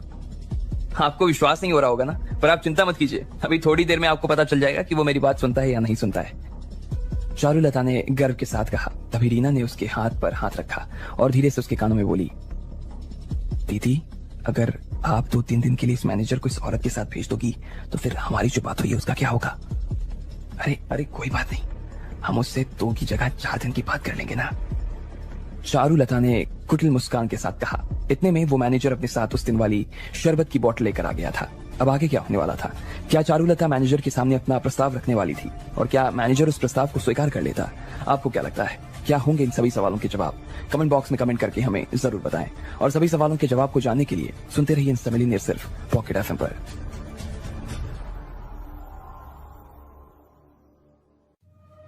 चारुलता खाना खाने के लिए अल्पाहार तो पहुंच गई थी, लेकिन हर बार की तरह इस बार भी वहां पर काफी भीड़ नजर आ रही थी। उन्हें कम से कम 1 घंटे का इंतजार करना था, तब जाकर उनका नंबर आने वाला था। लेकिन चारुलता इंतजार नहीं करना चाहती थी और इसलिए वो तुरंत रिसेप्शन पर चली गई। वहां खड़ी लड़की से बहस करने के बाद वो शोभा जी के साथ सुपर डिलक्स रूम में आ गई थी। जब मैनेजर वहां आया तो उन्हें देखकर वो चौंक गया। शोभा जी को भी वो आदमी काफी पसंद आ गया था और चारुलता ने उनसे ये वादा किया कि वो मैनेजर को उनके पास 2 दिनों के लिए भेज कर ही रहेंगी। ठीक इसी वक्त मैनेजर उनके कमरे में बोतल लेकर आ गया। उसने जल्दी से सबके सामने ग्लास भरे और टोस्ट करने के बाद अपना ग्लास जल्दी से खाली कर दिया। अरे साहब, आप तो काफी जल्दी आपने अपना ग्लास खत्म कर दिया। ये देखिए, आपके सूट के ऊपर जूस की 2 बूंदें गिर गई हैं। आप इधर आओ, मैं साफ कर देती हूँ, चारुलता ने कहा और उसकी ओर जाने लगी। वो मैनेजर के सीने पर बस अपना हाथ रखने ही वाली थी कि तभी अरे नहीं, उसकी कोई जरूरत नहीं है, मैं अपने आप साफ कर लूंगा इसे, आप रहने दें, मैनेजर ने एक कदम पीछे लेते हुए कहा और फिर अपने कपड़ों को साफ करने लगा। अरे क्या बात है, आपने शरबत में कुछ मिलाया है क्या? मुझे तो चक्कर जैसा महसूस हो रहा है। चारुलता ने अपने माथे पर अपना हाथ रखा और मैनेजर के ऊपर ही गिरने लगी। वो मैनेजर की बाहों में गिर जाना चाहती थी, लेकिन मैनेजर जल्दी से एक ओर हट गया, जिसकी वजह से चारुलता टेबल से टकराती टकराती बची थी। वो मैनेजर को घूर कर देखे जा रही थी। उसने काफी जल्दी अपने आप को दूर कर लिया था। इधर मैनेजर ने भी उसे ऐसे देखा जैसे कुछ हुआ ही नहीं था। वो चारुलता की ओर देखकर मुस्कुराने लगा, फिर बाकी लोगों के साथ शरबत पीने लगा। वो सभी औरतें मैनेजर का फायदा उठाने की कोशिश कर रही थीं, लेकिन मैनेजर ने उनमें से एक को भी सफल होने का मौका नहीं दिया। उसने फिर उन लोगों के बारे में कुछ बातें कही और वहां से निकल गया। अरे चलिए, आप चिंता मत कीजिए शोभा जी, मैं 2 दिन के अंदर इस आदमी को आपके सामने लाकर खड़ा कर दूंगी, देखिएगा, चारुलता ने कहा। जब उसने देखा कि शोभा जी के चेहरे के भाव बिगड़ गए थे, तब उसे खुद भी काफी शर्मा रही थी और बुरा भी लग रहा था। उसे ऐसा लग रहा था कि क्योंकि आज आकाश उनके साथ नहीं था, इसलिए वो मैनेजर इतना भाव खा रहा था। लेकिन शोभा जी ने इस मसले को भी अपने दिल से नहीं लगाया था। वहां का खाना ही इतना अच्छा था कि वो 2 पल बाद खुद ही सब कुछ भूल गई कि क्या हुआ था। जब उन्होंने पेट भर के खाना खा लिया तो चारुलता शोभा के साथ बाहर निकलने लगी। जब वो लोग मेन हॉल में पहुंचे तो वेटर ने तुरंत उन्हें पीछे से आवाज देकर रोक लिया। मैडम माफ करना, लेकिन अभी तक आपका बिल क्लियर नहीं हुआ है। जाने से पहले एक बार आप प्लीज अपना बिल क्लियर करवा दीजिए। वेटर चारुलता के पास आकर बड़े ही प्यार से बोला। बिल का नाम सुनते ही चारुलता का चेहरा काला पड़ गया। वो शोभा जी के सामने खड़ी थी और वो वेटर शोभा जी के सामने उससे बिल की बात कर रहा था। तुम यहाँ पर नए आए हो क्या? तुम्हें क्या लगता है यहाँ पर मेरे पैसे लगते हैं? मैं अभी जाकर तुम्हारे मैनेजर से बात करके आती हूँ, चारुलता ने कहा। उसके हिसाब से उसने जो भी कहा था उसमें कुछ गलत भी नहीं था, इसलिए उसने किसी तरह की चिंता करने की उसे जरूरत नहीं थी। जिस तरह से उसने वेटर से बात की थी उसे सुनकर वेटर एक बार के लिए डर गया था। लेकिन ठीक किसी वक्त मैनेजर खुद वहां आकर खड़ा हो गया और वो चारुलता की ओर शांति से देखा जा रहा था। मैनेजर का मन तो यही कर रहा था कि वो खींच कर चारुलता को एक थप्पड़ लगा दे। वो उसे बता देना चाहता था कि उसकी जुबान का स्वाद बाकियों के कानों में कैसा लगता है। मैडम सुनिए, पहले तो आप बिल पे कर दीजिए, मैनेजर ने काफी गंभीर सुर में कहा। शोभा जी ने परेशान होकर इधर चारुलता की ओर देखा। उसने तो शोभा से यही कहा था कि उन्हें खाने का कोई पैसा देने की जरूरत नहीं थी, फिर यह आदमी उनसे पैसे क्यों मांग रहा था? उसे बिल्कुल समझ नहीं आ रहा था कि आखिर ये सब चल क्या रहा था। चारुलता ने शांति से शोभा जी की ओर देखा और फिर मुस्कुराने लगी। वो तो ऐसे मुस्कुरा रही थी जैसे कुछ हुआ ही नहीं था। फिर उसने उसी तरह मैनेजर को देखा और बोली, मैनेजर क्या तुम हमें भूल गए हो? जब हम आखिरी बार यहाँ आए थे तब भी तो हम लोग फ्री में ही खाना खाकर गए थे ना? हाँ गए थे, लेकिन उस दिन आपके खाने का और डाइनिंग का बिल नहीं देने का एक रीजन था। मैडम, आप मेरा वक्त बर्बाद मत कीजिए और जल्दी से जल्दी बिल पे कर दीजिए, मैनेजर ने चारुलता की ओर देखते हुए कहा। आखिरी बार जब वो लोग वहां से निकल गए थे तो मैनेजर ने इस बात पर गौर किया था कि लकी सिर्फ राधिका और उस बूढ़ी औरत से ही बात कर रहा था। उसका बाकी लोगों से बात करने का कोई इंटरेस्ट नहीं था और इसलिए वो सब इग्नोर कर रहा था। अब चूंकि मैनेजर काफी सालों से इसी काम में लगा हुआ था, इसलिए उसे ये बात समझ आ गई थी कि इन लोगों के बीच में और लकी के बीच में कोई लेना देना नहीं था। वो शायद जबरदस्ती उसके साथ आ गए थे। अगर राधिका, उसकी माँ या लकी खुद खाना खाने के लिए यहाँ आता तो शायद मैनेजर खाना फ्री कर देता, लेकिन ये लोग सब तो आम थे। ऐसे में इनके लिए मैनेजर खाना फ्री कैसे कर सकता था? इधर चारुलता के दिमाग में अभी भी वही बात बैठी हुई थी कि मैनेजर उसके सामने इसलिए नाटक कर रहा था क्योंकि आज आकाश उसके साथ नहीं था। कोई बात नहीं मैनेजर, मुझे लगा नहीं था कि इतनी सी बात पर आप इतना सवाल करेंगे। मैं अभी आपकी उससे बात करवा देती हूँ और आपको जो कुछ भी कहना होगा ना उससे कह देना। चारुलता ने फोन निकाला और आकाश को फोन मिलाते हुए बोली। फोन की घंटी बजती जा रही थी और इसी बीच चारू उन सब लोगों की ओर देखे जा रही थी। अरे आप चिंता मत कीजिए शोभा जी, अभी जब वो इधर आएगा ना तो सारी प्रॉब्लम 1 मिनट पे सॉल्व हो जाएगी। हमने खाना तो खा लिया है, इसलिए अगर 10-15 मिनट इंतजार करना पड़ जाए तो कोई बड़ी बात नहीं है, लेकिन अगर हमने पैसे दे दिए ना तो ये हमारे साथ बेईमानी हो जाएगी, चारुलता ने शोभा जी से कहा। यह सुनते ही शोभा जी के दिल को थोड़ी तसल्ली मिल गई। उन्हें यह तो समझ नहीं आ रहा था कि आखिर चारुलता के अंदर इतना आत्मविश्वास आ कहां से रहा था, लेकिन जहां से भी आ रहा था उसे देखकर उसे काफी खुशी हो रही थी। इधर मैनेजर के दिल की धड़कन बढ़ती जा रही थी। उसे इस बात का डर लग रहा था कि कहीं वो सच में लकी को फोन न मिला दे, कहीं उससे सच में कोई गलती नहीं हो गई हो, कहीं इस औरत का सच में लकी से कोई रिश्ता तो नहीं था। चारुलता अपना फोन लेकर एक कोने में चली गई। मैनेजर की सांसें ऊपर नीचे होने लगी और उसे ऐसा लग रहा था जैसे उसे अब सांस आना ही बंद हो गया था। वो बस अपना दिल थामे उस आदमी के आने का इंतजार कर रहा था जो यहाँ आने वाला था। उसने अपना मन बना लिया था कि अगर वो लकी ही था तो फिर उसे उससे माफी मांगने में कोई दिक्कत नहीं थी। भले ही उसे थोड़ी सी शर्मिंदगी झेलनी पड़ती, लेकिन लकी का गुस्सा झेलने से ज्यादा अच्छा यही झेलना था। ठीक इसी वक्त एक जवान लड़का पहाड़ के अंदर दाखिल हुआ। चारुलता भागते हुए इसकी ओर गई और जोर से बोली, आकाश अच्छा हुआ तुम आ गए, अगर तुम नहीं आते ना तो ये आदमी तो मुझे शर्म से मार ही देता यार। वो देखो ना, वो जो औरत वहां खड़ी है ना वो हमारी बिजनेस पार्टनर है। अब इस आदमी ने मुझे उनके सामने ही शर्मिंदा किया। अब तुम क्या कर सकते हो बेटा, हमें बचा लो, चारुलता ने आकाश से कहा। आकाश ने भी चारुलता को संभाला और फिर मैनेजर की ओर बढ़ने लगा। मैनेजर ने जब देखा कि लकी नहीं बल्कि आकाश आया था तो फिर से वो सीना तान कर खड़ा हो गया। पहले तो उसे इस बात का डर था कि कहीं लकी ना आ जाए, पर आकाश जैसों से तो वो हर रोज ही निपटता था। मैनेजर ने दिल ही दिल में तो उसे पहले ही फटकार लगा दी थी। पिछली बार तो आकाश ने लकी का दोस्त होने के नाम पर उसे चकमा दे दिया, लेकिन इस बार ऐसा कुछ नहीं होने वाला था। ये मेरी बेटी का बॉयफ्रेंड है, ये सारा मामला संभाल लेगा, शोभा जी आप चिंता मत कीजिए, चारुलता ने मुस्कुराते हुए कहा। शोभा जी ने आकाश का मुस्कुराते हुए स्वागत किया।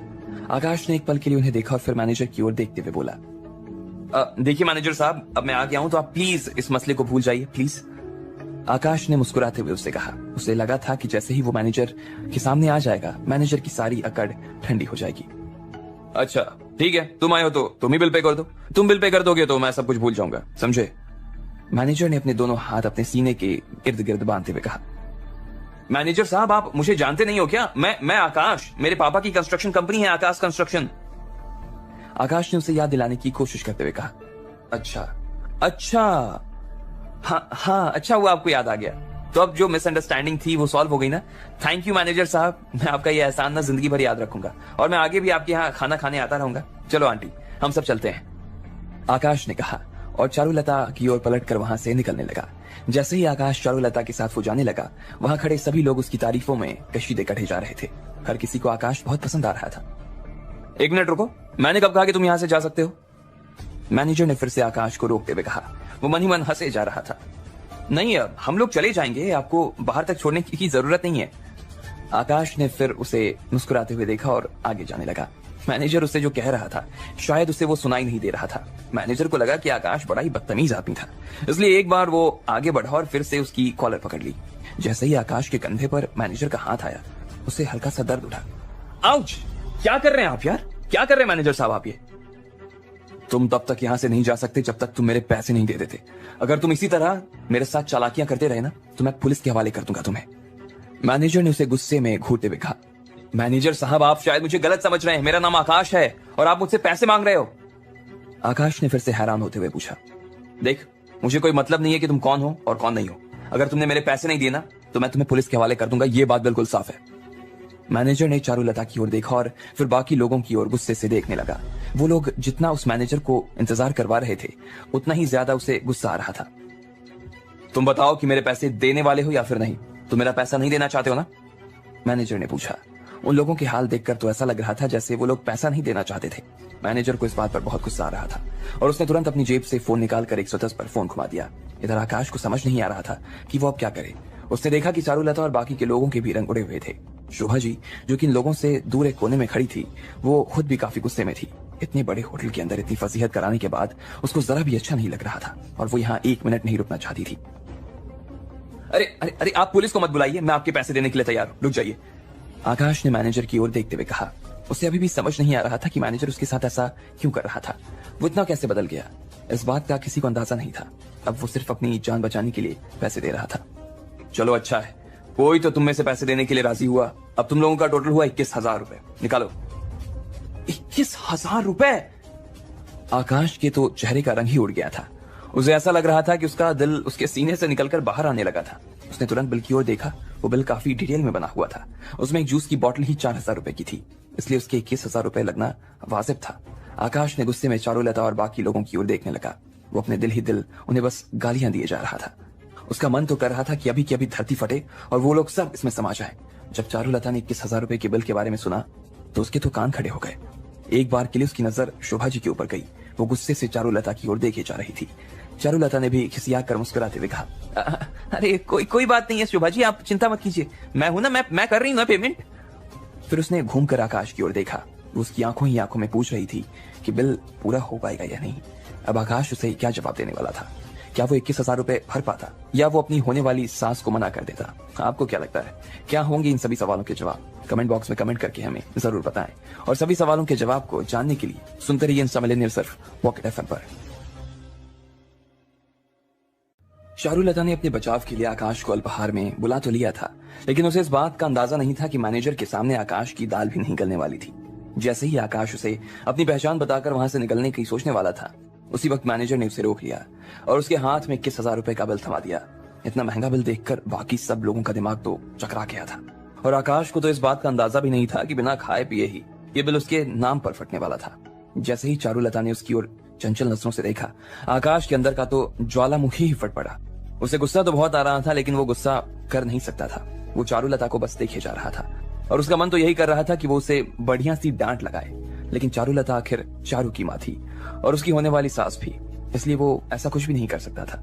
पर वो खुद भी इतना बड़ा आदमी नहीं था कि उसके खाते में 21,000 रुपए हो। वो तो था आखिर एक स्टूडेंट ही, और एक स्टूडेंट के खाते में इतने पैसे कहां से आते? ये लीजिए, काट लो इसमें से। आकाश ने दिल पर पत्थर रखते हुए अपना डेबिट कार्ड उनकी ओर बढ़ाते हुए कहा। सर, इसमें पैसे कम है। आपका बिल 21,000 रुपए का है, जबकि आपके खाते में सिर्फ 12,700 रुपए है, इसलिए आपको 12,300 रुपए और पे करने पड़ेंगे। अब आप बाकी का पैसा कैश में देना पसंद करेंगे या फिर चेक में? रिसेप्शन पर खड़ी लड़की ने उसकी खाते की जानकारी निकालते हुए कहा। क्या मेरे खाते में सिर्फ 12,000 रुपए ही है? आकाश खुद भी चौंक गया था। हालांकि उसे ये पहले से पता था, लेकिन वो सबके सामने नाटक कर रहा था। अब तो वो ऐसे हाल में फंस गया था कि वो अपने परिवार वालों से पैसे नहीं मांग सकता था, इसलिए उसने सोचा कि वो चारुलता से ही पैसे मांग ले। उसने उसकी ओर देखा और दया मांगती आंखों से उसके सामने मुस्कुराने लगा। वो वैसे भी दिल्ली के अंदर मजे करने आई थी, इसलिए ये बात तो तय कि उसके खाते में इतने पैसे तो होंगे ही कि वो यहाँ पर बिल क्लियर कर दे। आंटी, अभी भी 12,000 रुपए कम पड़ रहे हैं, क्या आप ये पैसा दे सकती हैं? आकाश ने बहुत ही शांति से कहा, हालांकि उसके चेहरे के ऊपर शर्मिंदगी साफ झलक रही थी, लेकिन फिर भी वो अंदर ही अंदर काफी खुश महसूस कर रहा था। वैसे भी उसने रकम का बड़ा हिस्सा अपनी जेब से पहले ही दे दिया था। क्या क्या कितना? 12,000? चारुलता ने कंफर्म करते हुए कहा। वो जानती थी कि इतना पैसा तो उसके खाते में हमेशा ही होता था, इसलिए उसे वैसे चिंता नहीं थी, लेकिन बीते दिनों उसने यहाँ करीब 2 लाख से भी ज्यादा खर्च किए थे। अगर वो और 12,000 खर्च करती तो उसके पति को उस मेल मॉडल वाली बात पर जरूर शक हो जाता। जैसे ही आकाश ने उसके मुंह से वो सुना तो आकाश का गुस्सा 7वें आसमान पर पहुंच गया। एक तो उनकी जेब में पैसे नहीं थे, फिर भी वो इतने महंगे होटल में खाना खाने कैसे आ गई? अच्छा, अब बाकी दोनों आंटी के पास है क्या? आकाश ने उन दोनों की ओर देखते हुए कहा। नहीं, पैसे तो इनके पास नहीं है, चारुलता ने अपने मना करने के बाद और भी शर्मिंदगी होते हुए कहा। इस वक्त चिंता तो चारुलता को भी हो रही थी, इसलिए उसकी नजर बार बार शोभा जी की तरफ जा रही थी। अभी तो वहां पर जितने भी लोग खड़े थे उनमें से अगर किसी के पास पैसा था तो वो शोभा जी ही थी। तुम लोगों को इतनी महंगी जगह पर आकर खाना खाने की हिम्मत कैसे हो गई भाई, जब जेब में पैसे नहीं है? जब जेब में पैसे नहीं है तो जीभ को लपलपाने से रोक लेते ना, बेवकूफ हो गए इतने बड़े। अरे यार, गांव से आए हुए लोग ना ऐसे ही होते हैं, इन्हें यही लगता होगा कि खाना जितना सस्ता उनके गांव में मिलता है उतना ही सस्ता यहाँ मिलता होगा। पर देखो तो सही, इन लोगों की हिम्मत कैसे हो गई इतनी महंगी जगह पर बैठकर खाना खाने की। मुझे तो लगता है ना कि यहाँ पर आए ही फ्री का खाना खाने के लिए थे ये लोग। जो लोग आसपास में बैठकर खाना खा रहे थे, जब उन लोगों ने ये सारा तमाशा देखा तो वो अपने आप को बात करने से रोक नहीं पाए। इन सब की शक्लें देखकर उन सब की हंसी रुकने का नाम नहीं ले रही थी। शोभा जी, इस वक्त हमारे पास में पैसे नहीं है, तो क्या आप चिंता मत कीजिए। चारुलता ने बस इतना भर कहा था और फिर खिसियाते हुए शोभा जी की ओर जाने लगी।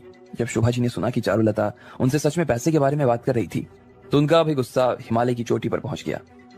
तुमने ना सच में बहुत अच्छा खाना खिलाया है चारुलता। शोभा जी कड़वी सी हंसी के साथ उसकी ओर देखे जा रही थी। फिर वो मन ही मन बड़बड़ाते हुए रिसेप्शन पर पहुंच गई। उसने रिसेप्शन पर खड़ी लड़की को अपना कार्ड दिया और बाकी के बिल का भुगतान कर दिया। जैसे ही उसके खाते से पैसे कटे, उसके बाद शोभा जी ने किसी की तरफ नहीं देखा और वो सीधा होटल के दरवाजे के बाहर चली गई। चारुलता को अपने किए के ऊपर इतनी शर्म आ रही थी कि वो फिर से शोभा जी की ओर भागने लगी और पीछे पीछे रीना और मीना भी जाने लगी। अरे अरे शोभा जी, मेरे लिए रुकिए तो। अरे आप अपना मोबाइल नंबर तो देके चाहिए, मैं आपको पैसे ऑनलाइन ट्रांसफर करवा दूंगी। सुनिए शोभा जी, आप चिंता। अरे यार, इससे पहले कि चारुलता अपनी बात पूरी करती, शोभा जी पीछे की ओर पलटी और उसकी ओर देखते हुए बोली, नहीं, कोई जरूरत नहीं है इसकी। आज ना शायद मेरा दिमाग ही खराब हो गया जो मैं आपके साथ खाना खाने के लिए आ गई। बाय। अरे शोभा जी, ऐसा मत कहिए।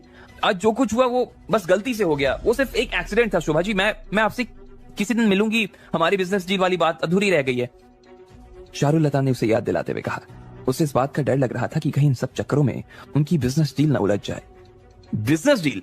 माफ कीजिएगा चारुलता जी, लेकिन हमारा हॉस्पिटल अभी इतना बड़ा नहीं हुआ कि आपके साथ डील कर सके। आप अपने साथ काम करने के लिए ना किसी और को ढूंढ लीजिए, शोभा जी ने कहा और फिर हाथ हिलाते हुए वहां से निकालकर एक टैक्सी में बैठ गई। जब चारुलता ने शोभा जी के मुंह से यह सुना तो वो समझ गई थी कि उसके परिवार के बिजनेस के 12 बज गए थे। उसका दिल बैठ गया। इस चीज के लिए न सिर्फ चारुलता अपने आप को ब्लेम कर रही थी, बल्कि रीना और मीना भी अपने आप को काफी कुछ सुना रही थी। आंटी, आप प्लीज आप दुखी मत होइए ना, क्या मैं आपको फिर से होटल छोड़ दूं? आकाश ने चारुलता के उदास चेहरे की ओर देखते हुए कहा, लेकिन वो मन ही मन अपने आप से ये कह रहा था कि जो कुछ हुआ चारुलता के साथ वो ठीक ही हुआ, यही होना चाहिए था। अगर उसकी जेब में पैसे नहीं थे तो फिर उसे इतनी महंगी जगह पर आकर खाना खाने की क्या जरूरत थी? अब तो उसका धंधा चौपट हो गया था, लेकिन उसकी वजह से इतने लोगों के बीच में आकाश की भी नाक कट गई। नहीं, उसकी कोई जरूरत नहीं है, मैं यहाँ से ना टैक्सी से चली जाऊंगी। फिर तुम इतनी दूर से मेरे लिए आए उसके लिए थैंक यू आकाश, चारुलता ने कहा, लेकिन उसकी आवाज में हल्का सा रूखापन था। फिर चारुलता ने अपने लिए टैक्सी ले ली और वो रीना और मीना के साथ वहां से निकल गई। होटल ब्लू ड्रीम में अपने कमरे में लौटने के बाद चारुलता आराम कर रही थी। आज ना सिर्फ उसका बिजनेस बर्बाद हो गया था, बल्कि उसकी बेइज्जती भी बहुत हुई थी। लगभग शाम को 6 बजे चारुलता, रीना, मीना फिर से इकट्ठे हुए। वो फिर से कुछ खाने के लिए जाने वाली थी। आज जो कुछ सुबह उनके साथ हुआ उसके बाद उनमें से कोई भी बाहर खाने के मूड में नहीं था। मैं आप लोगों को बताना चाहूंगी कि आप लोगों के रूम का कल चेकआउट है, इसलिए आप सुबह 12 बजे ही रूम छोड़ दीजिएगा। तभी उनके पीछे से एक आदमी की आवाज आई और उसने प्यार से कहा, क्या कल हमारा चेकआउट है? चारुलता ने रीना और मीना से बात करते हुए कहा, भले ही ये होटल नहीं था और बंगला था और यहाँ पर उन्होंने वो होटल वाली लग्जरी भी नहीं मिल रही थी, पर उन्हें फिर भी ये तो लग रहा था कि यहाँ रुकने के लिए 2 दिन और मिल जाएंगे।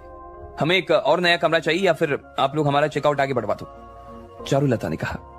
हाँ नहीं मैडम, ऐसा नहीं हो पाएगा, हमारे यहाँ यही नियम है, इसलिए हमें माफ कर दीजिए, रिसेप्शन पर खड़े उस आदमी ने बड़े प्यार ही से कहा।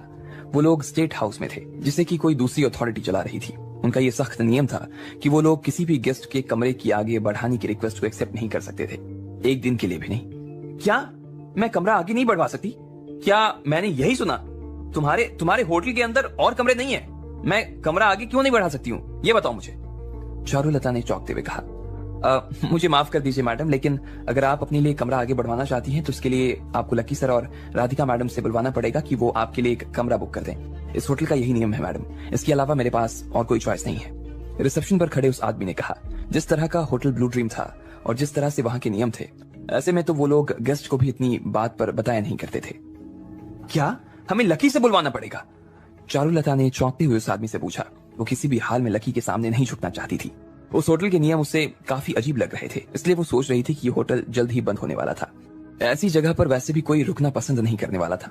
ठीक है, हम कल के ही कल इस जगह को खाली करके यहाँ से निकल जाएंगे, चारुलता ने कहा। वैसे भी दिल्ली में कोई होटल्स की कमी नहीं थी और वो आसानी से अपने लिए एक नया होटल तो ढूंढ ही सकती थी। क्या आप खाना खाने के लिए जा रही हैं? ठीक इसी वक्त यशोदा भी वहां आ गई थी। जब उसने चारुलता और बाकी के लोगों को देखा तो वो उनसे बात करने के लिए खड़ी हो गई। हाँ, बाहर का खाना खाकर ना मेरा पेट खराब हो गया है, इसलिए आज शाम मैं तुम्हारे साथ कुछ सात्विक सा खाना पसंद करूंगी, चारुलता ने कहा। और फिर वो यशोदा के साथ खाने वाली बिल्डिंग में चली गई। ये जगह तो काफी सुंदर है, चारुलता ने और बाकी के लोगों ने उसे देखते हुए कहा। वो जगह सच में काफी सुंदर थी। वहां पर बहुत सुंदर से डेकोरेशन किया हुआ था। अब जाकर उन्हें समझ आ गया कि यशोदा यहाँ पर रोज खाना खाने क्यों आती थी। यहाँ पर सारी डिशेस फ्री थी, इसलिए उन्हें बिना किसी चिंता के ढेर सारी चीजें ऑर्डर कर लिया करती थी। मुझे तो उम्मीद नहीं थी कि यहाँ का खाना इतना टेस्टी होने वाला है। चारुलता और बाकी के लोगों को लगा कि इतने दिनों में उन्होंने इससे अच्छा खाना नहीं खाया था। आज अल्पाहार में वो लोग जो खा कर आए थे उससे ये काफी अच्छा था। उन्हें इस बात पर काफी दुख हो रहा था कि उन्होंने पहले यहाँ पर आकर क्यों नहीं खाना खाया। फिर भी उन्होंने अपने आप को समझाने के लिए यह कह दिया कि अल्पाहार में जो खाने का सामान आता था वो विदेशों से आता था, इसलिए उसका खाना यहाँ के खाने से काफी अच्छा था। उन सब ने मजे से खाना खाया और फिर यशोदा के साथ बाहर आ गए। चारुलता और बाकी के लोगों ने उन लोगों को देखा तो ट्रक से बाहर सामान उतार रहे थे। उन्होंने उस दिन जो ट्रक अल्पाहार के बाहर देखा था, आज वही ट्रक वो होटल ब्लू ड्रीम के बाहर देख रहे थे। अच्छा, ये सारा सामान कहाँ से आ रहा है? देखने में तो सारी चीजें काफी अच्छी लग रही हैं। जो लोग कैंटीन में उन सब चीजों को खाली करवा रहे थे उन्होंने उसे देखते हुए कहा, ये सारा सामान तो अलग अलग जगह से आ रहा है। कुछ इनमें से बांग्लादेश से आ रहे हैं, कुछ ऑस्ट्रेलिया से, कुछ जापान से। हर दिन कार्गो से भी इतना माल शिपिंग पर चढ़ता है और यहाँ आता है। आप चिंता मत करो, हम आपके लिए दुनिया का सबसे बेस्ट सामान ही लेकर आ रहे हैं। जो आदमी सामान डिलीवर करने के लिए आया था उसने कहा, अच्छा बिल दिखा सकते? मुझे देखना है कि ये सब सामान पोर्ट पर कब आया था, उस आदमी ने कहा। और डिलीवरी वाले लड़के ने बिना देर किए ही उसे बिल पकड़ा दिया। उसमें सामान के बारे में सारी डिटेल्स लिखी हुई थी।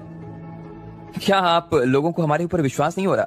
हम लोग आपको जो सामान दे रहे हैं ना, वो पूरे दिल्ली में हम किसी को नहीं देते हैं। ये सारा सामान कस्टम्स पर अभी 1 घंटे पहले ही उतरा है और चेक हुआ है। इससे फ्रेश सामान ना आपको और कहीं नहीं मिलने वाला है। डिलीवरी वाले लड़के ने उनकी ओर देखा और मुस्कुराते हुए कहा, ठीक है, पर बाकी का सामान कहाँ जाएगा? बाकी का पहले तो अल्पाहार पर जाएगा। वैसे तो अच्छा आपने ले ही लिया है, पर फिर भी उनमें से जो भी जा रहा है वो काफी अच्छा है। उनके लेने के बाद ये सब दिल्ली की बाकी जगहों पर जाएगा, उस डिलीवरी वाले लड़के ने कहा। जैसे ही चारुलता ने और रीना मीना ने अपनी आंखों से ये सब दृश्य देखा तो उनकी आंखें फटी की फटी रह गई। वो अल्पाहार में खाना खाकर आई थी। जैसे ही चारुलता ने ये सुना उसे चक्कर आने लगे। वो अपनी जगह पर खड़ी खड़ी ही बेहोश हो रही थी। दीदी, रीना मीना चिल्लाई और चारू के पास जाने लगी। अभी तो चारुलता को यहाँ खाने के बारे में पता चला और उसमें ही वो बेहोश हो गई। अगर उसे होटल ब्लू ड्रीम की सच्चाई के बारे में पता चल जाता तो क्या होने वाला था? क्या लकी के लिए उसके दिल में अब थोड़ी इज्जत बढ़ जाएगी? आपको क्या लगता है, क्या होंगे इन सभी सवालों के जवाब? कमेंट बॉक्स में कमेंट करके हमें जरूर बताएं। और सभी सवालों के जवाब को जानने के लिए सुनते रहिए इंस्टा मिलेनियर सिर्फ पॉकेट एफएम पर।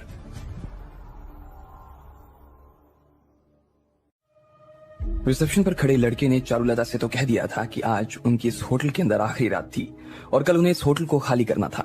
जब चारुलता ने कमरे की तारीख आगे बढ़ाने की बात कही तो उसने कहा कि बिना लकी और राधिका से बात करवाए ये काम नहीं हो सकता था। चारुलता, जो कि इतना पैसा बाहर खाने में उड़ा चुकी थी, उसने सोचा कि आज का खाना उसे यशोदा के साथ ही खा लेना चाहिए, इसलिए वो होटल ब्लू ड्रीम के डाइनिंग हॉल में चली गई। खाना खाने के बाद जब वो लोग बाहर निकल रहे थे तो उन्होंने देखा कि अल्पाहार में जो खाना का सामान इस्तेमाल होता था उससे बढ़िया सामान ये लोग इस्तेमाल कर रहे थे। ये देखते ही चारुलता बेहोश होने वाली थी। अरे अरे दीदी आप ठीक तो हो? रीना ने कहा। अरे सुनो, कोई पानी लेके आओ, मीना ने कहा और चारुलता के गालों को थपथपाने लगी, लेकिन उसका होश था कि आने का नाम ही नहीं ले रहा था। इतने में यशोदा भागकर अंदर से पानी ले आई और उसे चारुलता के चेहरे पर छींट दिया था। अगले ही पल उससे होश आया। जैसे ही चारुलता की आंख खुली तो वो सीधी भागते हुए डिलीवरी वाले आदमी के पास चली गई। भैया सच में अब ये जो खाने का सामान बचा हुआ है वो अल्पाहार जाएगा? डिलीवरी वाले लड़के ने उसे देखा और फिर हाँ में अपना सिर हिला के ट्रक के अंदर बैठ गया। उसे इस बात का अंदाजा नहीं था कि उसके सिर्फ एक हाँ में गर्दन हिलाने की वजह से चारुलता और रीना मीना के दिल पर कैसी छुरियां चल गई थी। उन्होंने बेकार में खाना खाकर इतना पैसा बर्बाद कर दिया था, जबकि वो लोग आराम से यहाँ पर फ्री में अच्छा खाना खा सकते थे। क्या आप लोग ठीक हैं? यशोदा ने चारुलता के पास आकर उससे पूछा। उनके पीले पड़ चुके चेहरे देखकर यशोदा खुद चिंता में पड़ गई थी। उसे समझ नहीं आ रहा था कि अचानक उन लोगों के चेहरे के रंग क्यों उड़ गए थे। तुम अपनी काम से काम रखो, चारुलता ने यशोदा की ओर देखते हुए कहा। उसके साथ क्या ट्रेजेडी हो गई थी ये वो यशोदा को दिखा भी नहीं सकती थी। यशोदा इतने दिनों से फ्री में खाना खा रही थी और उसके चेहरे की रंगत भी खिल उठी थी। ये देखते ही चारुलता का दिल और ज्यादा जल गया। खाना खाने के बाद जब वो लोग गार्डन में टहल रहे थे तब जाकर उन तीनों को थोड़ा सा अच्छा महसूस हुआ, लेकिन फिर भी उन्हें समझ नहीं आ रहा था कि इतने गरीब से दिखने वाले इस होटल के अंदर अल्पाहार से भी अच्छा खाना कैसे हो सकता था। तीनों यही सोचते हुए गार्डन में घूमे जा रहे थे और घूमते घूमते वो लोग होटल के दरवाजे के पास आ गए। मैडम थोड़ी देर के लिए रुक जाइए, आप अभी बाहर नहीं जा सकती। आपको जाना है तो आप दूसरे दरवाजे से जा सकती हैं, एक आदमी ने कहा जिसने ब्लैक सूट पहना हुआ था। उसे देखकर ऐसा लग रहा था जैसे वो वहां का कोई स्टाफ था। अच्छा ठीक है, चारुलता ने कहा और तुरंत अपना रास्ता बदल लिया। वहां पर और भी ढेर सारे लोग खड़े थे और सभी ने लगभग एक जैसे ही कपड़े पहने रखे थे। वो लोग अपने वॉकी टॉकी में हर थोड़ी देर में कुछ न कुछ कहे जा रहे थे और कुछ पलों के बाद सब लोग दरवाजे की ओर देखने लगे। उन लोगों के चेहरे पर एक अजीब सी घबराहट नजर आ रही थी। थोड़ी ही देर बाद चारुलता ने देखा कि वहां एक लाल रंग की गाड़ी आकर रुक गई थी और वो दरवाजे के अंदर दाखिल होने लगी। जैसे ही वो गाड़ी थोड़ी सी दूरी पर आकर रुकी तो एक आदमी जिसने नीले रंग का सूट पहना हुआ था और जो इस होटल का मैनेजर था, उसने एक विदेश से आए आदमी से हाथ मिलाया। वो आदमी उसी गाड़ी में से उतर रहा था। फिर वहीं पर खड़े रहकर उसने थोड़ी सी बातचीत की और उसके बाद मैनेजर उस आदमी को उसके काफिले को अपने साथ होटल के अंदर ले आया। चारुलता ने देखा कि उस आदमी के पीछे कुछ रिपोर्टर भी भागे जा रहे थे। उनके हाथ में माइक और कैमरा था और वो उनसे सवाल करने के लिए बेचैन हुए जा रहे थे। लेकिन तभी दो लोग जिन्होंने काला सूट पहना हुआ था और काला चश्मा लगाया हुआ था वो उनके बीच आकर खड़ा हो गया। मैनेजर तब तक अपने उस विदेशी मेहमान को उस होटल के बारे में बता रहे थे और उसका बाकी लोगों से परिचय भी करवा रहे थे। जैसे ही वो लोग चारुलता और बाकी लोगों के पास से गुजरे तो चारुलता ने मैनेजर को कहते सुना, हमने ये होटल दिल्ली में सिर्फ इसलिए बनाया है ताकि हम अपने सबसे खास मेहमानों को यहाँ पर ठहरा सके। इससे पहले हमारे पास यहाँ अमेरिका के फाइनेंस मिनिस्टर, ऑक्सफोर्ड यूनिवर्सिटी के डीन और यूनाइटेड नेशंस के सेक्रेटरी भी आकर रुक चुके हैं सर। अभी 2 महीने पहले ही वो आदमी हिंदी में अपनी बात बता रहा था और मेहमान को उसका ट्रांसलेशन इंग्लिश में सब कुछ समझ आ रहा था। सर आपसे कहना चाह रहे हैं कि ये सर का सौभाग्य है कि वो आपके इस होटल में ठहर पा रहे हैं जिसमें पहले भी इतने सारे लोग आकर ठहरे हैं। वो ये भी कह रहे हैं कि जब वो दिल्ली में उद्योगपतियों से मिलने के लिए निकलेंगे तो ये कोशिश करेंगे कि यहाँ पर बाहर से ज्यादा इन्वेस्टमेंट लेकर आ पाए। इतनी बात करते हुए वो लोग अपने कमरे की ओर निकल गए। जब चारुलता और उसकी बहनों ने ये सब बात सुनी तो उसके तो होश ही उड़ गए। उन्हें समझ नहीं आ रहा था कि आखिर ये होटल किस जगह पर थी। वहां पर इतने बड़े बड़े लोग आकर रोका करते थे। अब चारुलता को उस होटल का खेल समझ आ रहा था। अब वो समझ पा रही थी कि क्यों रिसेप्शन पर खड़े उस आदमी ने उसका रूम आगे बढ़ाने से मना कर दिया था और क्यों उनके होटल में खाना खाने की इतनी अच्छी चीजें मिलती थी। चारुलता के दिमाग की बत्ती गुल हो चुकी थी और उसने तुरंत इस होटल के बारे में जानकारी निकालने के लिए इसकी वेबसाइट को खोल लिया। उसने देखा कि वो लोग ब्लू ड्रीम शब्द में ही उलझ गए थे, जबकि वो लोग भारत के सबसे बड़े होटल्स में से एक में रुके हुए थे। वहां पर न सिर्फ देश से बल्कि विदेशों से भी बड़े बड़े लोग आकर रुकने के लिए आते थे। कोई भी आम आदमी भले ही उसके पास कितना भी पैसा हो तो भी वो चाहकर यहाँ कमरा बुक नहीं करवा सकता था, ठहर नहीं सकता था। लेकिन फिर भी गांव से आई कुछ अधेड़ उम्र की महिलाएं यहाँ पर पिछले 1 हफ्ते से रुकी हुई थी। अगर उन्हें इसके बारे में पहले से पता होता तो शायद वो लोग और ज्यादा अच्छा महसूस करते। उन्हें इस बात का दर्द और ज्यादा हो रहा था कि उन्हें कल के कल ही यहाँ से जाना होगा। तभी अचानक चारुलता को कुछ याद आया। उसने सीधा यशोदा की ओर देखा जो कि एक कोने में खड़ी थी। उसे देखकर ऐसा लग रहा था कि उसे भी कुछ समझ नहीं आ रहा था कि वो लोग थे कौन और क्या करते थे। चलो आप लोग आराम करो, मैं भी अपने कमरे में जाती हूँ, यशोदा ने कहा। उसने देखा कि चारुलता की नजरें उसकी तरफ घूम गई थी तो वो समझ गई कि कुछ न कुछ तो गड़बड़ होने वाली थी। अरे नहीं यशोदा, रुक जाओ ना, 1 सेकंड के लिए रुक जाओ। पहले तो ये बताओ कि क्या तुम कल होटल खाली करके जा रही हो? चारुलता ने यशोदा के पास आकर उससे पूछा। नहीं, मेरी तो लकी से बात हो गई थी।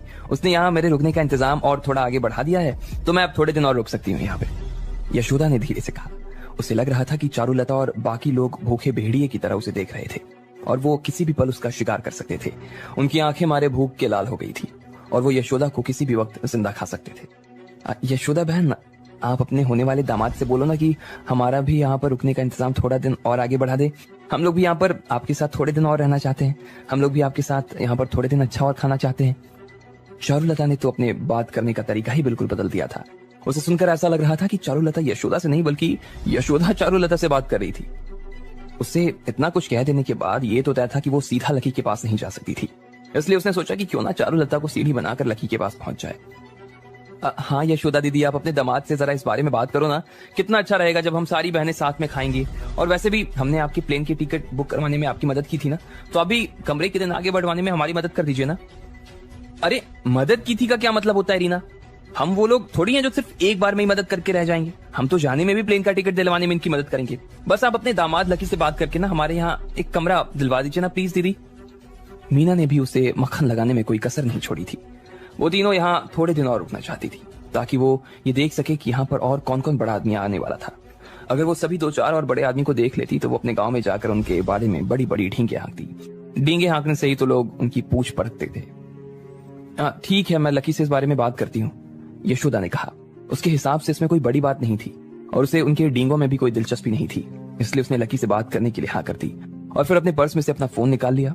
उसे फोन किया और चारुलता और बाकी दोनों के लिए एक नया कमरा लेने की बात करने लगी। राधिका अपनी माँ को लकी के परिवार के बारे में पहले ही बता चुकी थी। पहले तो यशोदा को उसकी बात पर विश्वास नहीं हुआ, लेकिन बाद में जब उसने होटल के बारे में जाना तब वो समझ गई कि लकी सच में काफी बड़ा आदमी था। लेकिन यशोदा को भी राधिका ने लकी के बारे में सब कुछ नहीं बताया था, लेकिन फिर भी वो इतना तो जानती थी कि लकी उन सब के रुकने का इंतजाम कर सकता था और उसे आगे बढ़वा सकता था, और उसने बढ़वा भी दिया।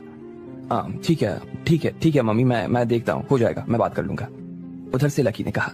यशोदा ने चारुलता की ओर देखा और मुस्कुरा दी। शुक्रिया यशोदा बहन, चारुलता ने कहा, और फिर तीनों बहनें उसे उसके कमरे तक छोड़ने के लिए गई और फिर टहलने के लिए निकल गईं। अब जब उन्हें इस होटल के सच के बारे में पता था तो उन्हें यहाँ के बाथरूम में से भी काफी अच्छी खुशबू आ रही थी। उन लोगों ने उस होटल के हर एक कोने की तस्वीर लेनी शुरू कर दी ताकि वो लोगों को दिखा सके कि वो कितने बड़े होटल में ठहर रहे थे। लगभग 2 घंटे की तस्वीर नवाजी के बाद आखिरकार वो लोग अपने कमरे में वापस लौट आए। मुझे तो उम्मीद ही नहीं थी कि लकी जैसे आदमी को इतनी बड़ी जगह पर कमरा मिल जाएगा। अब जब मैं इसके बारे में सोच रही हूं ना तो मुझे समझ नहीं आ रहा कि वो लड़का कितना हैंडसम है, रीना ने पलंग पर बैठकर कहा। वो अपने फोन में खींची हुई तस्वीरों को देख रही थी। पहले तो जब मैंने देखा तब वो किसी गरीब आदमी से कम नहीं लग रहा था। ना तो उसने ढंग के कपड़े पहने थे और ना ही उसके हाथ पर कोई घड़ी थी। मुझे तो लगा कि राधिका को कोई राधिका जैसा ही मिल गया था, और अब लगता है कि कोई बड़ा आदमी है, बड़ी चीज है कोई वो, मीना ने कहा। हाँ अमीर तो वो है ही। यहाँ पर एक रात रुकने का किराया 20,000 है। इतना पैसा कोई हमारे तुम्हारे जैसे गरीब आदमी थोड़ी खर्च कर सकते हैं। और हाँ, उसमें फिर ये बात भी है कि ये सबसे बड़ा होटल है और इसलिए यहाँ पर भले ही जेब में से पैसे हों, लेकिन अगर आदमी का रुतबा नहीं होना कमरा बुक नहीं हो सकता गुरु यहाँ पे, चारुलता ने कहा। हाँ अब मैं इस बारे में सोच रही हूँ तो मुझे भी कुछ चीजें समझ में आ रही हैं। तुमको याद है उस दिन अल्पहार के अंदर वो मैनेजर हमें कितनी अच्छे से ट्रीट कर रहा था? कैसे उसने एक बार में ही हमारे लिए इतना महंगा कमरा खोल दिया और हमसे खाने के पैसे भी नहीं लिए। उसे देखकर तो ऐसा लग रहा था कि ये सब हमारी रिस्पेक्ट करते हुए कर रहा था। वो हमें लग रहा था कि ये सब आकाश की वजह से हो रहा था, लेकिन आज दोपहर को जरा याद करो तो मामला बिल्कुल ही उल्टा नजर आएगा, रीना ने सोचते हुए कहा। तो क्या वो लकी की वजह से हम लोगों को इतना प्यार से बात कर रहा था, इतनी इज्जत दे रहा था? क्या उस दिन लकी की वजह से हमसे पैसे नहीं लिए गए थे? इतनी कम उम्र में लकी ने इतने अच्छे से अपनी पहचान छुपा रखी थी। ये तो वाकई बहुत कमाल की बात है। हाँ यार सही कह रही हो, इतना अमीर आदमी, इतनी पहुंच वाला आदमी, फिर भी चेहरे पर घमंड नहीं, आंखों में किसी तरह का गुरूर नहीं। वो जिस तरह का लड़का है, मैंने तो ऐसे लड़के काफी कम देखे हैं यार। मुझे लगता है कि वो कोई आम अमीर नहीं है, वो बहुत ही गुणों वाला लड़का, और देखना एक दिन वो बहुत नाम कमाएगा, रीना ने कहा। और उसकी बात में दोनों ने हाँ में सिर हिला दिया। मेरे पास ना एक आइडिया है, अचानक से चारुलता ने उन दोनों की ओर देखते हुए कहा। रीना और मीना चारुलता की आंखों में कुछ शैतानी तत्वों को साफ देख पा रही थी। आखिर क्या था वो आइडिया? क्या उसका असर लकी के ऊपर होने वाला था? आपको क्या लगता है, क्या होंगे इन सभी सवालों के जवाब? कमेंट बॉक्स में हमें कमेंट करके जरूर बताएं, और सभी सवालों के जवाब को जानने के लिए सुनते रहिए इंस्टा मिलियनेयर सिर्फ पॉकेट एफएम पर। चारुलता जैसे ही बेहोशी से बाहर आई तो उसने सबसे पहले डिलीवरी वाले लड़के के सामान के सच के बारे में जानना चाहा। जब उसे सच पता चला कि ये सब सामान महंगा है तो उसके होश उड़ गए। थोड़ी देर बाद चारुलता और उसकी बहन को इस बारे में भी पता चला कि यहाँ पर न सिर्फ खाने का सामान ही महंगा था, बल्कि लोग भी बड़े बड़े आते थे। अपने गांव में जाकर वो इस बात की डींग हाँक सके, इसलिए उन्होंने यशोदा से कहकर अपने कमरे की बुकिंग को थोड़ा और दिनों के लिए आगे बढ़ा दिया था। अब उन्हें यह समझ नहीं आ रहा था कि लकी कोई छोटा मोटा आदमी था नहीं, और इसलिए चारुलता के दिमाग में एक खुराफात सूझ रहा था। क्यों ना मैं चारू से कहूं कि वो लकी के ऊपर चांस मार कर देखे। मुझे लगता है ना कि राधिका और उसकी माँ को लकी की सच्चाई के बारे में कुछ पता तो होगा। भले ही हमारे चांस कम है, लेकिन फिर भी कोशिश करके तो देखनी चाहिए ना, वरना हमें जिंदगी भर आकाश को गले की घंटी बनाकर घूमना होगा, चारुलता ने कहा। इधर लकी को इस बात का कोई अंदाजा नहीं था कि चारुलता और उसकी दोनों बहनें उसके बारे में क्या सोच रही थी। वो और राधिका तो एक दूसरे के साथ में वैसे ही जिंदगी बसर कर रहे थे जैसा वो करना चाहते थे। एक हफ्ते की जी तोड़ मेहनत करने के बाद राधिका आखिर अपनी क्लास में बाकी बच्चों के बराबर आकर खड़ी हो गई थी। अब उसके सिर पर पढ़ाई का दबाव कम हो गया था और वो लकी को भी अब पूरा समय दे सकती थी। आज सुबह की पहली क्लास ना तो लकी ने अटेंड की और ना ही राधिका ने। वो दोनों कॉलेज के बाहर एक मार्केट में घूमने के लिए निकल गए थे। मैंने आंटी का ना कमरा एक और हफ्ते के लिए आगे बढ़ा दिया है। वैसे भी वो कभी कभार तो दिल्ली आती हैं, तो क्यों ना हमें थोड़े और ही दिन उन्हें दिल्ली की सैर करने देते हैं, लकी ने राधिका का हाथ पकड़ते हुए कहा। दोनों बहुत दिन बाद आराम से बाजार में घूम रहे थे। फिर वो दोनों ही आइसक्रीम की दुकान पर रुक गए। जब लकी ने राधिका को इतनी खुशी खुशी आइसक्रीम खाते देखा तो उसे खुशी हो रही थी। मैं पिछले ना 2-4 दिनों से उनसे मिलने नहीं जा पाई, तो क्या वो अकेली दिल्ली घूम रही हैं? राधिका के चेहरे पर चिंता के भाव भर आए थे। ऐसा नहीं था कि वो अपनी माँ से मिलने के लिए नहीं जाना चाहती थी, लेकिन यशोदा ने खुद ही उसे मना किया था कि राधिका को बार बार आने की जरूरत नहीं थी। वो 1-2 बार आराम से मिल लिए थे और अब यशोदा चाहती थी कि राधिका फिर से अपनी पढ़ाई पर ध्यान दे। अगर वो पढ़ाई में पीछे रह जाती तो उसे बुरा लगता। अरे तुम चिंता मत करो, मैंने वसीम को पहले ही बोल दिया था। उन्होंने अपनी तरफ से कुछ महिलाओं को भेज दिया था और वो उन्हीं के साथ दिल्ली घूम रही हैं, लकी ने कहा। तुम्हारे पास न लकी हर चीज का सॉल्यूशन है, राधिका ने लकी की ओर देखा और मुस्कुराते हुए कहा। वो जानती थी कि अगर लकी ने मामला अपने हाथ में ले लिया था तो फिर चाहे जो हो जाए, लेकिन वो पूरा होकर ही रहने वाला था। राधिका, मुझे काफी गर्मी लग रही है यार, थोड़ी आइसक्रीम खिला सकती हो? लकी ने भी राधिका की ओर देखते हुए कहा। उसने 2 चोटी बनाई हुई थी, लेकिन उन दोनों चोटियों में भी वो काफी सुंदर नजर आ रही थी। लकी चाहकर भी उस पर से अपनी नजर नहीं हटा पा रहा था। अरे ये भी कोई पूछने वाली बात है, लो खाओ, राधिका ने कहा। हालांकि उसे थोड़ी सी शर्म आ रही थी कि लकी इस तरह से उसकी झूठी आइसक्रीम खा रहा था, लेकिन फिर भी उसने जिस प्यार से राधिका से आइसक्रीम मांगी थी, ऐसे में तो वो लकी को मना नहीं कर सकती थी ना।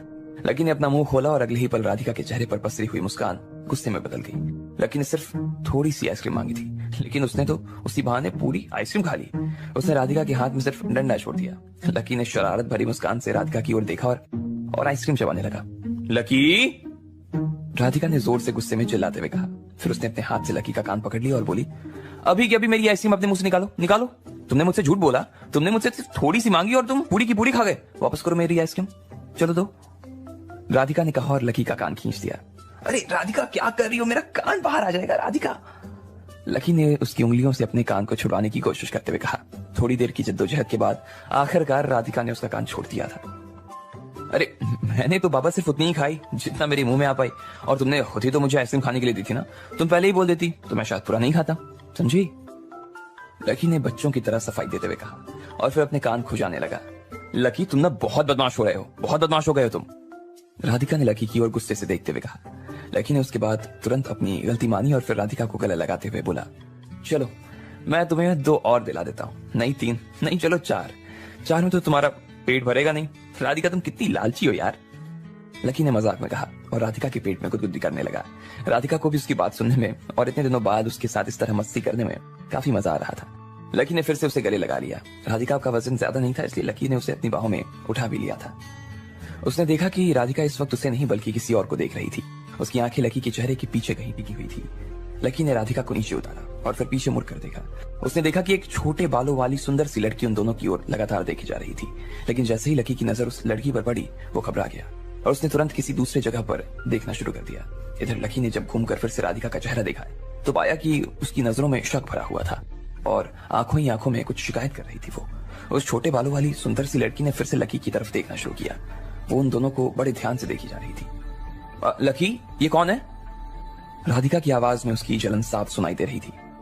पता नहीं, मैंने तो पहले कभी देखा नहीं, आज पहली बार देख रहा हूं इसे, लकी ने भी अपने कंधे उचकाते हुए कहा। लकी सच में पहली बार ही इस औरत को देख रहा था, लेकिन जब उसने देखा कि उसके देखने की वजह से राधिका के मन में जलन पैदा हो रही थी तो इससे लकी को काफी खुशी महसूस हो रही थी। तो फिर वो तुम्हारी तरफ क्यों देख रही है? देखो, वो अभी भी तुम्हारी तरफ देख रही है, देखो उसे, राधिका ने अपना मुंह गोल बनाते हुए कहा। लकी ने फिर से अपना सिर उसकी ओर घुमाया और देखने लगा। राधिका सच कह रही थी, वो छोटे बालों वाली लड़की सच में उसकी तरफ ही देखी जा रही थी। और जैसे ही लकी ने उसकी ओर देखा, उसने फिर से अपनी नजर घुमा दी। लकी ने फिर से अपनी नजर घुमाई और 2 सेकंड बाद फिर से उसकी ओर देखने लगा। अब की बार लकी ने उसकी आंखों को अपनी आंखों से पकड़ लिया था। वो काफी गंभीर भाव से उसे देख रही थी।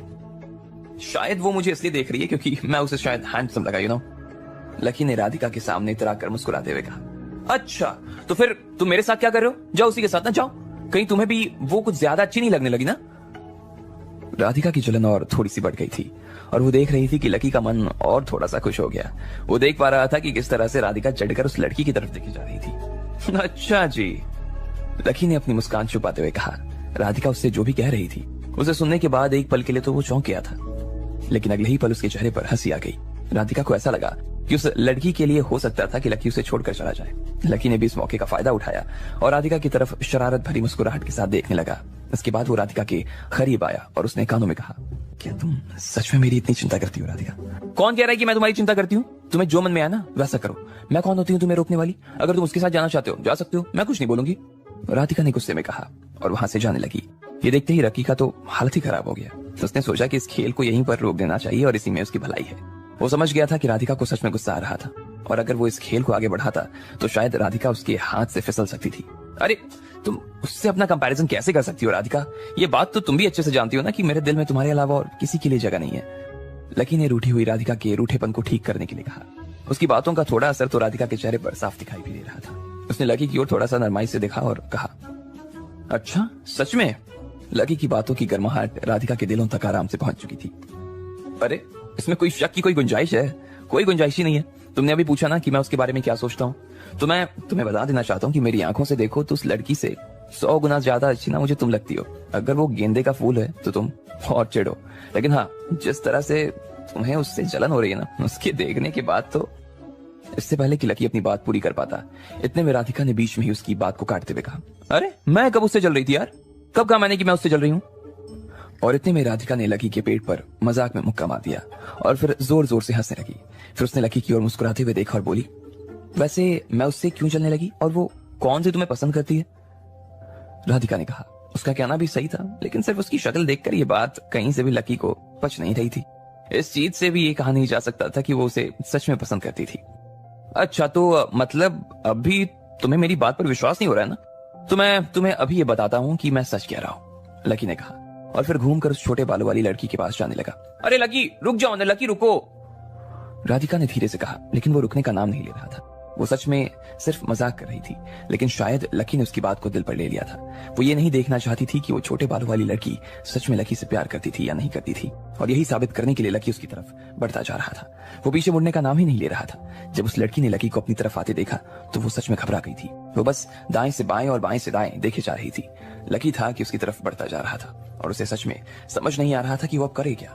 इधर लकी ने जब देखा कि उस लड़की की हालत खराब हो रही थी तो वो भी काफी परेशान महसूस कर रहा था। उसके साथ में जो कुछ हो रहा था वो लकी की वजह से हो रहा था। उसे इस बात की जरा भी उम्मीद नहीं थी कि उसका लकी को बस इस तरह झलक भर देखना उसके लिए इतना पागल कर देगा, इतना बेचैन कर देगा।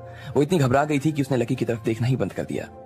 जिस तरह से उसने लकी पर से नजर फेरी थी उसे देखकर तो यही लग रहा था कि वो काफी टाइम से उसे इसी तरह से देख रही थी। लकी को उसके ऊपर दया भी आ रही थी, लेकिन अब वो कुछ नहीं कर सकता था।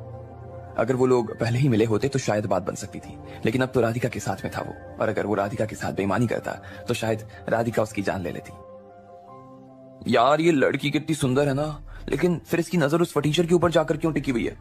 अरे यार ज्यादा जान तो मेरे अंदर है, एक बार इधर तो देख लो, उस फटीचर से तो अच्छा दिखता हूँ यार।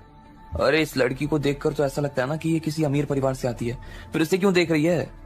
ऐसा लग रहा है कि सामने वाले के पास ना 4 जोड़ी कपड़े भी नहीं है, इतने गंदे कपड़े हैं। सभी लड़के जो उस लड़की के आसपास खड़े थे वो उसे लकी की ओर देखते हुए देख रहे थे। वो बस उस लड़की के बारे में यही बात कर रहे थे। उन्हें समझ नहीं आ रहा था कि इतनी सुंदर लड़की को लकी जैसे फटीचर आदमी कैसे पसंद आ सकता है। लकी भी उस लड़की को यही सब समझाने के लिए उसकी ओर बढ़ा जा रहा था। भले ही उसने राधिका से ये कह दिया कि वो लड़की उससे प्यार करने लगी थी, लेकिन यहाँ वो लड़की को ये समझाना चाहता था कि उसके साथ पहले से ही राधिका थी। लकी उस लड़की के पास पहुंचने वाला था। वो लड़की भी उसे अपने करीब से आते हुए देख रही थी। अब आगे क्या होने वाला था? क्या लकी का शक सही निकलने वाला था, या फिर उसका यह विश्वास अति आत्मविश्वास साबित हो जाता? आपको क्या लगता है, क्या होंगे इन सभी सवालों के जवाब? कमेंट बॉक्स में कमेंट करके हमें जरूर बताएं, और सभी सवालों के जवाब को जानने के लिए सुनते रहिए सिर्फ पॉकेट एफएम पर।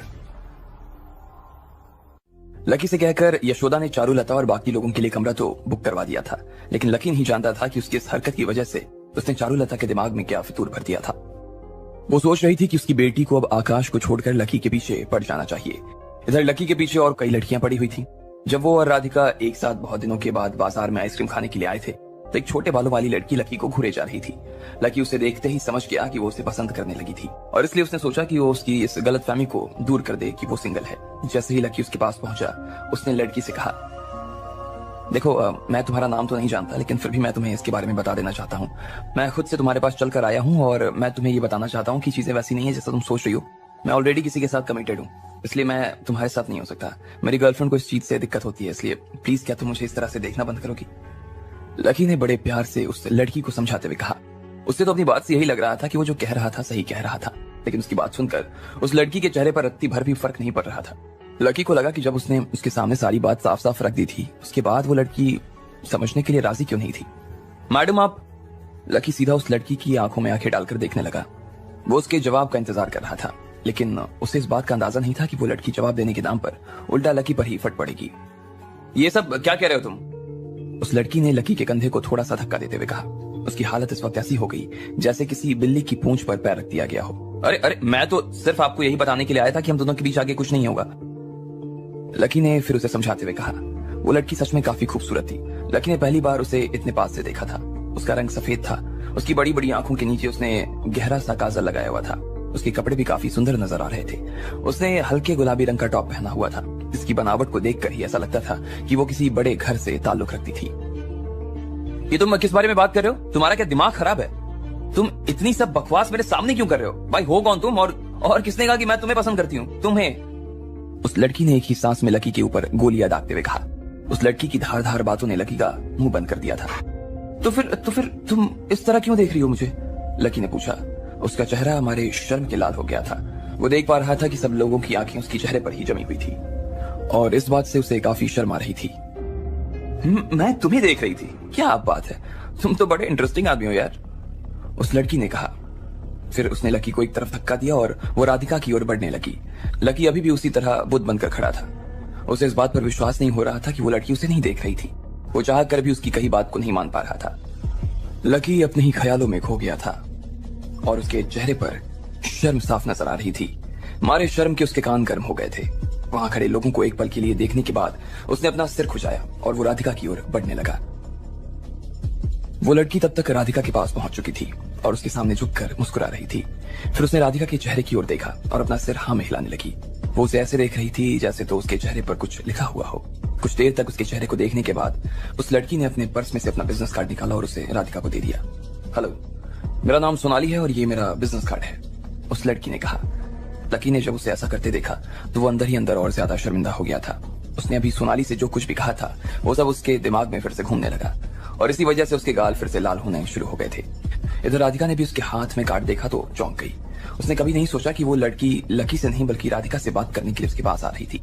राधिका ने अपने दोनों हाथों से सोनाली के कार्ड को ले लिया। फिर उसने जब उसे पढ़ा तो उस पर लिखा हुआ था, Sonali Shah, professional manager, Shah music company limited.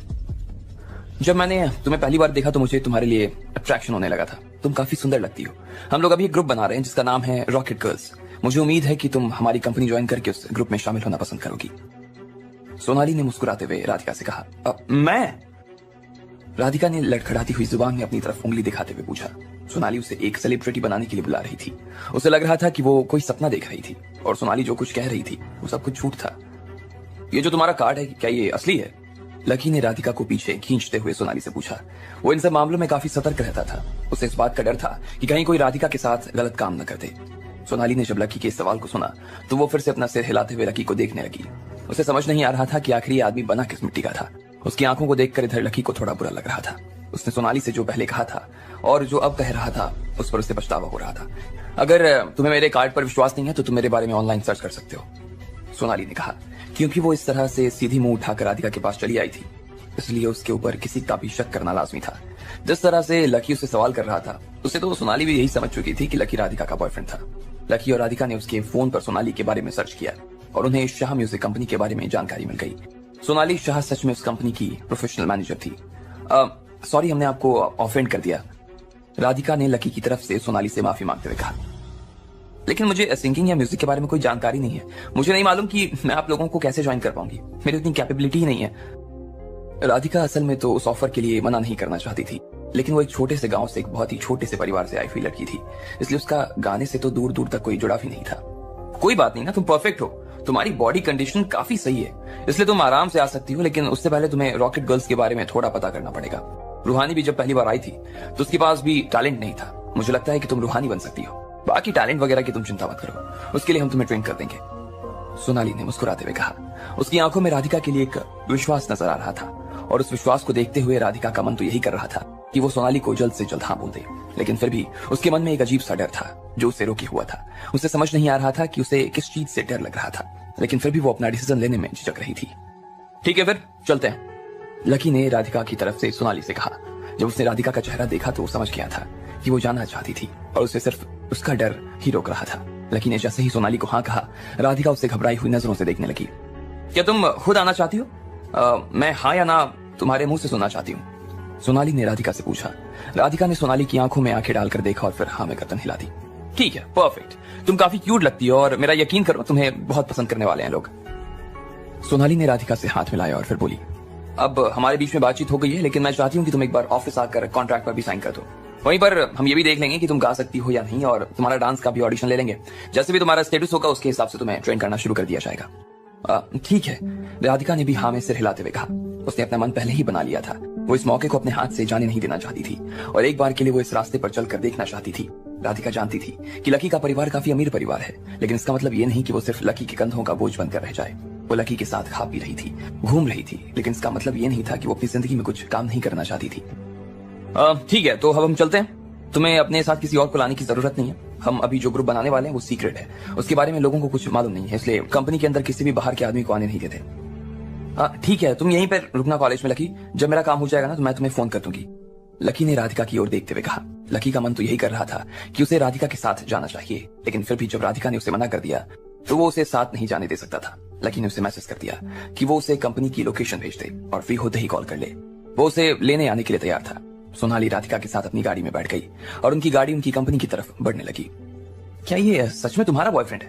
तुम्हें पता है कि अभी इसने मेरे पास आकर मुझसे क्या कहा? ये बोला कि मैं इससे प्यार करती हूँ। मुझे तो यार समझ नहीं आया कि इसके अंदर इतनी हिम्मत आई कहां से, और ये मुझे आकर बोल दे। और फिर जो उसने पहना था उसे देखकर तो मुझे लगता है कि उसके कॉन्फिडेंस के लिए ना दाद देनी चाहिए। मैं हमेशा बड़े बड़े लोगों से घिरी रहती हूँ, बहुत से लोगों को देखकर गलतफहमी हो जाती है, लेकिन मुझे उम्मीद नहीं थी कि ये फटीचर उन लोगों में से 2 कदम आगे निकल जाएगा। जब राधिका ने सोनाली की ये शिकायत सुनी तो वो उसके ऊपर नाराज नहीं हुई, उसे तो उल्टा लकी के ऊपर हंसी आ रही थी। उसे खुद पहले ये चिंता हो रही थी कि वो लड़की लकी को छुप छुप कर देख रही थी, लेकिन उसे बाद में पता चला कि उसकी नजर लकी पर नहीं उस पर थी। उसकी नजर में तो लकी सिर्फ एक फटीचर था। एक बात बताऊं, वो लकी है बहुत अच्छा आदमी, राधिका ने कहा।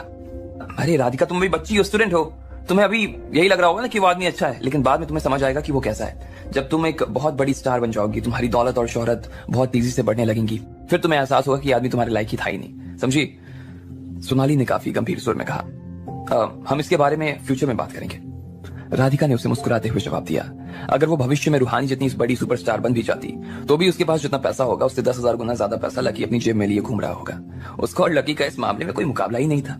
वो जल्दी ही दिल्ली में शाह कंपनी म्यूजिक के ऑफिस में पहुंच चुके थे। सोनाली राधिका को अपने साथ कंपनी के उस कमरे में लेकर आ गई जहां पर आर्टिस्ट को सिंगिंग और डांसिंग की ट्रेनिंग दी जाती थी।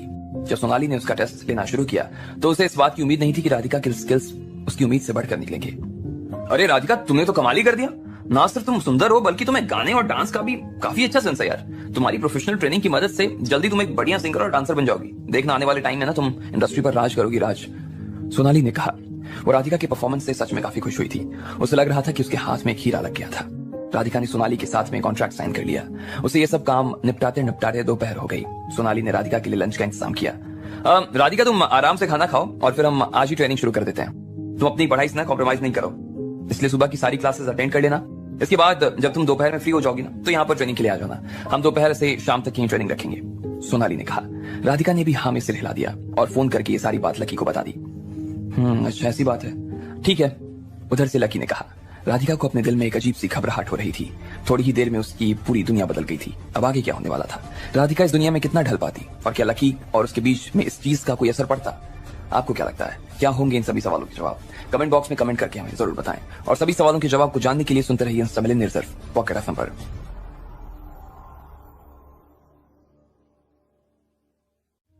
राधिका सोनाली के साथ में उसकी ऑफिस कॉन्ट्रैक्ट पर साइन करने के लिए आ गई थी।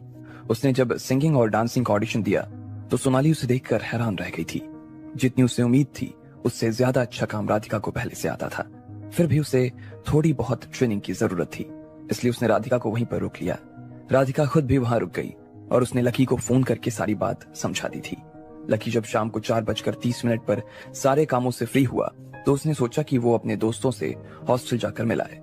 वो उनके साथ बैठकर थोड़ी देर के लिए मजे करना चाहता था, लेकिन जैसे ही वो हॉस्टल से निकलने लगा तभी उसका फोन बज उठा। उस तरफ भूमिका थी। लकी, कहाँ हो तुम? जल्दी से यहाँ बास्केटबॉल कोर्ट में आ जाओ और सामान उठवाने में हमारी मदद करो। तुम्हें क्या मालूम नहीं है कि बास्केटबॉल टीम का कंपटीशन चल रहा है? अभी तक आए नहीं हो तुम?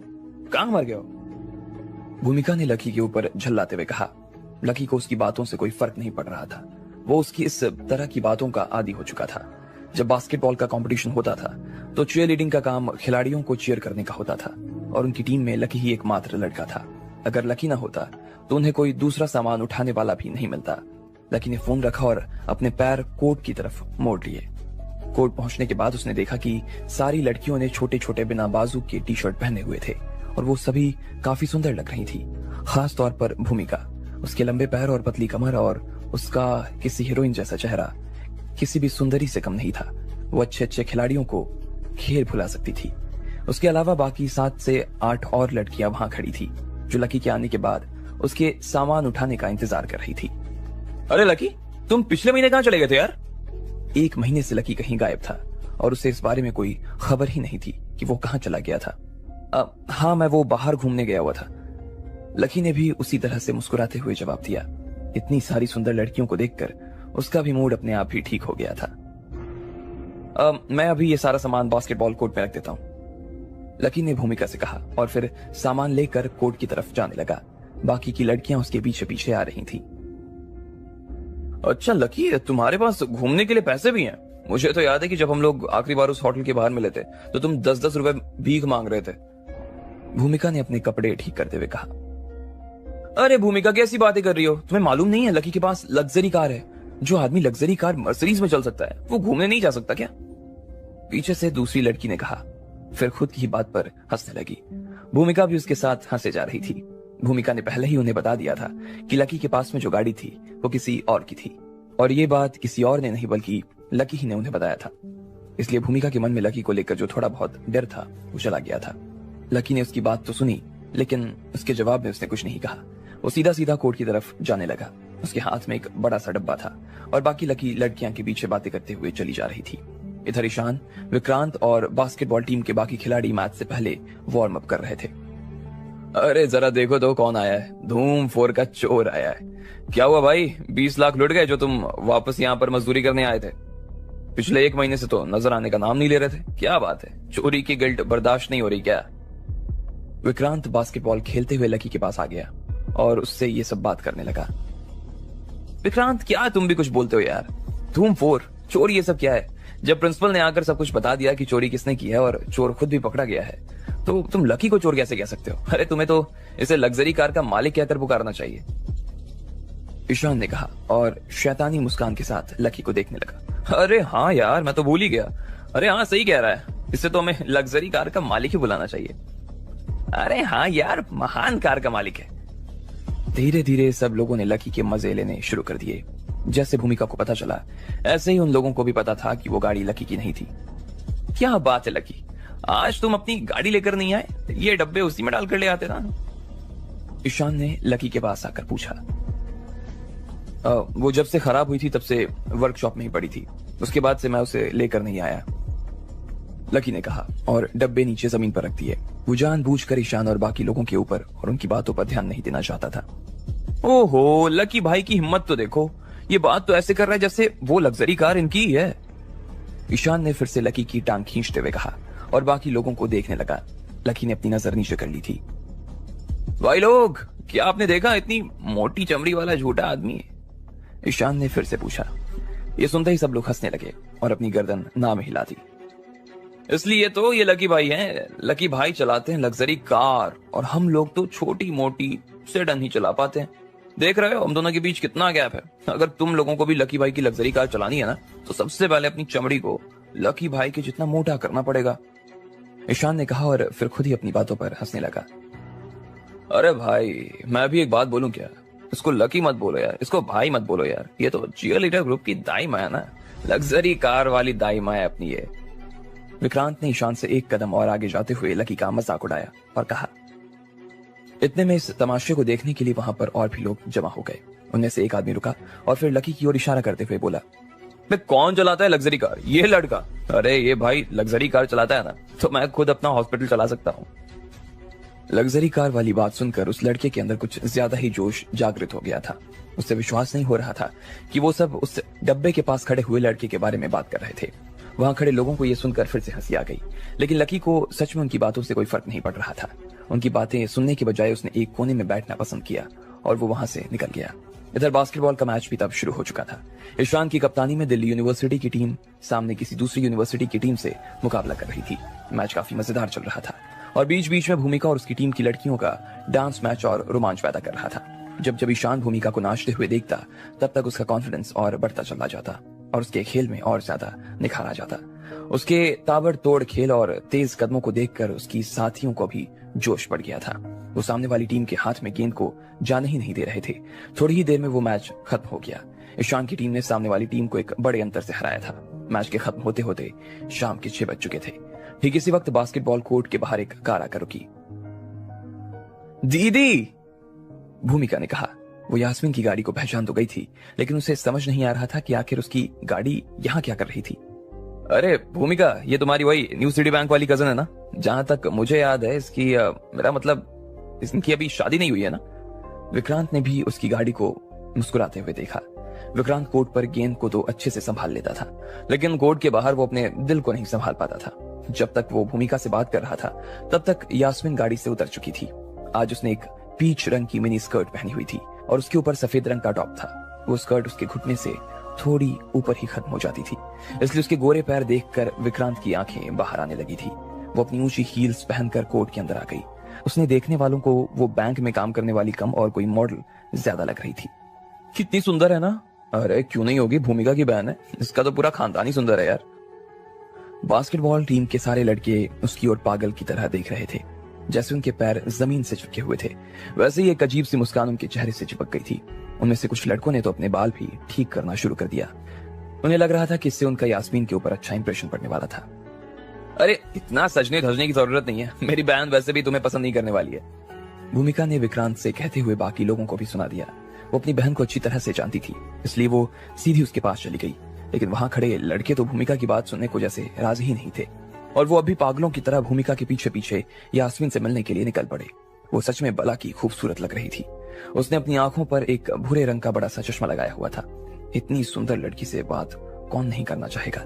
भले ही उन्हें पता था कि उनका कुछ नहीं होने वाला था, फिर भी वो उसे बस पास से देख लेना चाहते थे। दीदी तुम यहाँ क्या कर रही हो? बिना बताए आ गई, भूमिका ने यास्मीन से पूछा। वो उसके सामने देखकर मुस्कुराने लगी और मारे खुशी के अपनी बहन का हाथ पकड़ लिया। अरे मैं यहाँ पर ना अपने बॉयफ्रेंड को ढूंढने के लिए आई हूँ यार। यास्मीन असल में यहाँ इसलिए आई थी ताकि वो भूमिका से मिलकर लकी से अपनी एक मीटिंग फिक्स करवा सके, लेकिन अब उसे भूमिका को बीच में लाने की कोई जरूरत महसूस नहीं हो रही थी। उसने पहले ही आते हुए लकी को वहां बैठा देख लिया था, लेकिन इधर भूमिका चौंक गई थी। उसे समझ नहीं आ रहा था कि उसकी बहन यहाँ कौन सा बॉयफ्रेंड ढूंढने आई थी। उसे लग रहा था कि वो कॉलेज की टीम से किसी नए लड़के को पटाने के लिए वहां आई थी। बाकी लड़के जो वहां खड़े थे, उनके दिमाग में भी यही बात आई जो भूमिका के दिमाग में आई, और इसलिए उन्हें लग रहा था कि उनका मौका बनता हुआ नजर आ रहा था और सभी फिर से अपने बाल ठीक करने लगे थे। हालांकि उनमें से किसी ने भी मैच के बाद अपने कपड़े नहीं बदले थे और वो सभी पसीने में तरबतर थे। फिर भी वो सभी भूमिका के पीछे खड़े होकर यास्मीन को ऐसे देख रहे थे जैसे वो चम्बुक की तरह उनके पीछे खींची चली जाएगी। फिर उनमें से एक आध आदमी ने हिम्मत करके यास्मीन की तरफ अपने कदम बढ़ा लिए। वो देख पा रही थी कि कुछ तो उनसे हाथ मिलाना चाह रहे थे और कुछ थे जो उससे सिंपैथी लेना चाह रहे थे। विक्रांत, जिसके मसल्स इन सब लड़कों में सबसे ज्यादा बड़े और सबसे मजबूत थे, वो यास्मीन के सामने ऐसे बन रहा था जैसे वो उसे भाव ही न दे रहा हो। वो उसकी तरफ देखने की कोशिश भी नहीं कर रहा था, लेकिन फिर चुपके चुपके उसे देख भी रहा था, ये देखने के लिए कि यास्मीन क्या उसे देख रही है या नहीं। जब उसने देखा कि यास्मीन का ध्यान एक आध बार के लिए उसकी तरफ गया तो फिर वो अपने मसल्स को और ज्यादा कसने लगा, लेकिन यास्मीन उसकी बात पर ध्यान नहीं दे रही थी। विक्रांत ने देखा कि वो किसी और के ऊपर ध्यान ही नहीं दे रही थी, लेकिन विक्रांत को एक बार के लिए वो जरूर देख चुकी थी। विक्रांत को ऐसा लगा कि वो सच में उसके लिए ही आई थी और अब उसके चांसेस बनते हुए नजर आ रहे थे। हेलो मैडम, मेरा नाम विक्रांत है, क्या आप मेरे साथ घूमने के लिए बाहर चलेंगी? जब यास्मीन ने देखा कि वो उसकी ओर आ रहा था तो विक्रांत मुस्कुराने लगा और उसने यास्मीन की तरफ अपना हाथ बढ़ा दिया। लेकिन विक्रांत को झटका तब लगा जब यास्मीन ने उसकी ओर देखा ही नहीं और उसको पार करते हुए आगे निकल गई। मैडम सुनिए तो। विक्रांत ने जैसे ही देखा कि यास्मीन उसके पास नहीं रुकी तो उसका चेहरा मुरझा गया। बाकी लड़के उसकी ओर देख रहे थे और विक्रांत उन्हें ऐसे दिखा रहा था जैसे कुछ हुआ ही नहीं था। इधर यास्मीन लकी के पास आई और उसके घुटनों पर आकर बैठ गई। फिर उसने उसका हाथ पकड़ा और उसकी ओर मुस्कुराते हुए बोली, अच्छा तो तुम यहाँ बैठे हो, क्या तुम मेरे साथ खाना खाने के लिए चलोगे? यास्मीन उसके घुटनों पर बैठी हुई थी। बाकी के लड़कों ने देखा कि उसका और यास्मीन का चेहरा काफी पास में था। उन दोनों के चेहरे के बीच वे किसी की हथेली भी नहीं निकल सकती थी।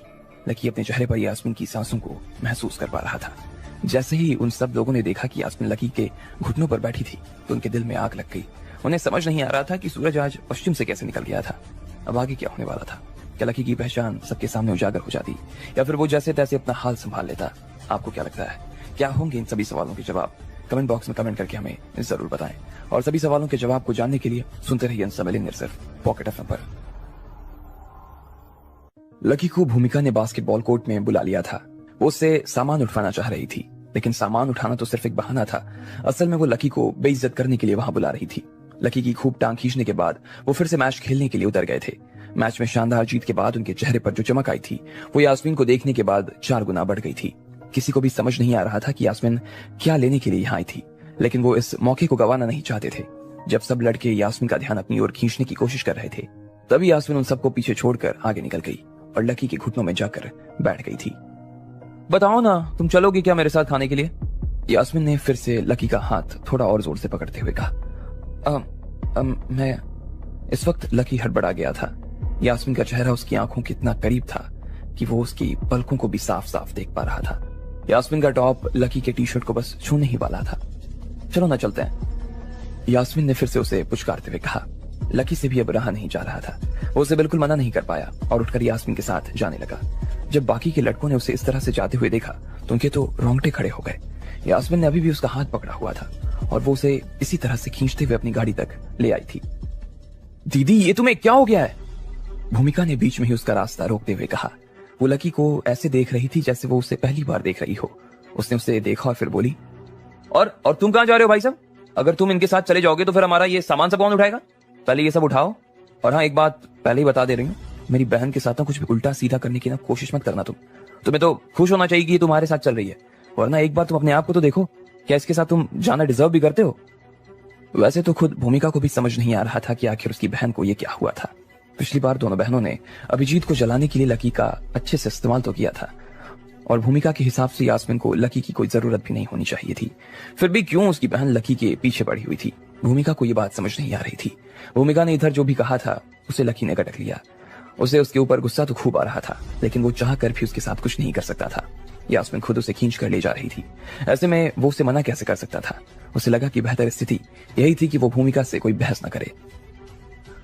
यास्मीन जी, आप मुझे अपने साथ ले जाना चाह रही हैं, इसके लिए मैं आपका दिल से थैंक यू कहना चाहता हूँ, शुक्रिया कहना चाहता हूँ। लेकिन जैसा कि आप देख सकती हैं कि मेरा यहाँ पर बहुत काम बाकी है, इसलिए मैं आपके साथ चल नहीं सकता, सॉरी, लकी ने कहा। लेकिन यास्मीन उसे इतनी आसानी से जाने देने वाली नहीं थी।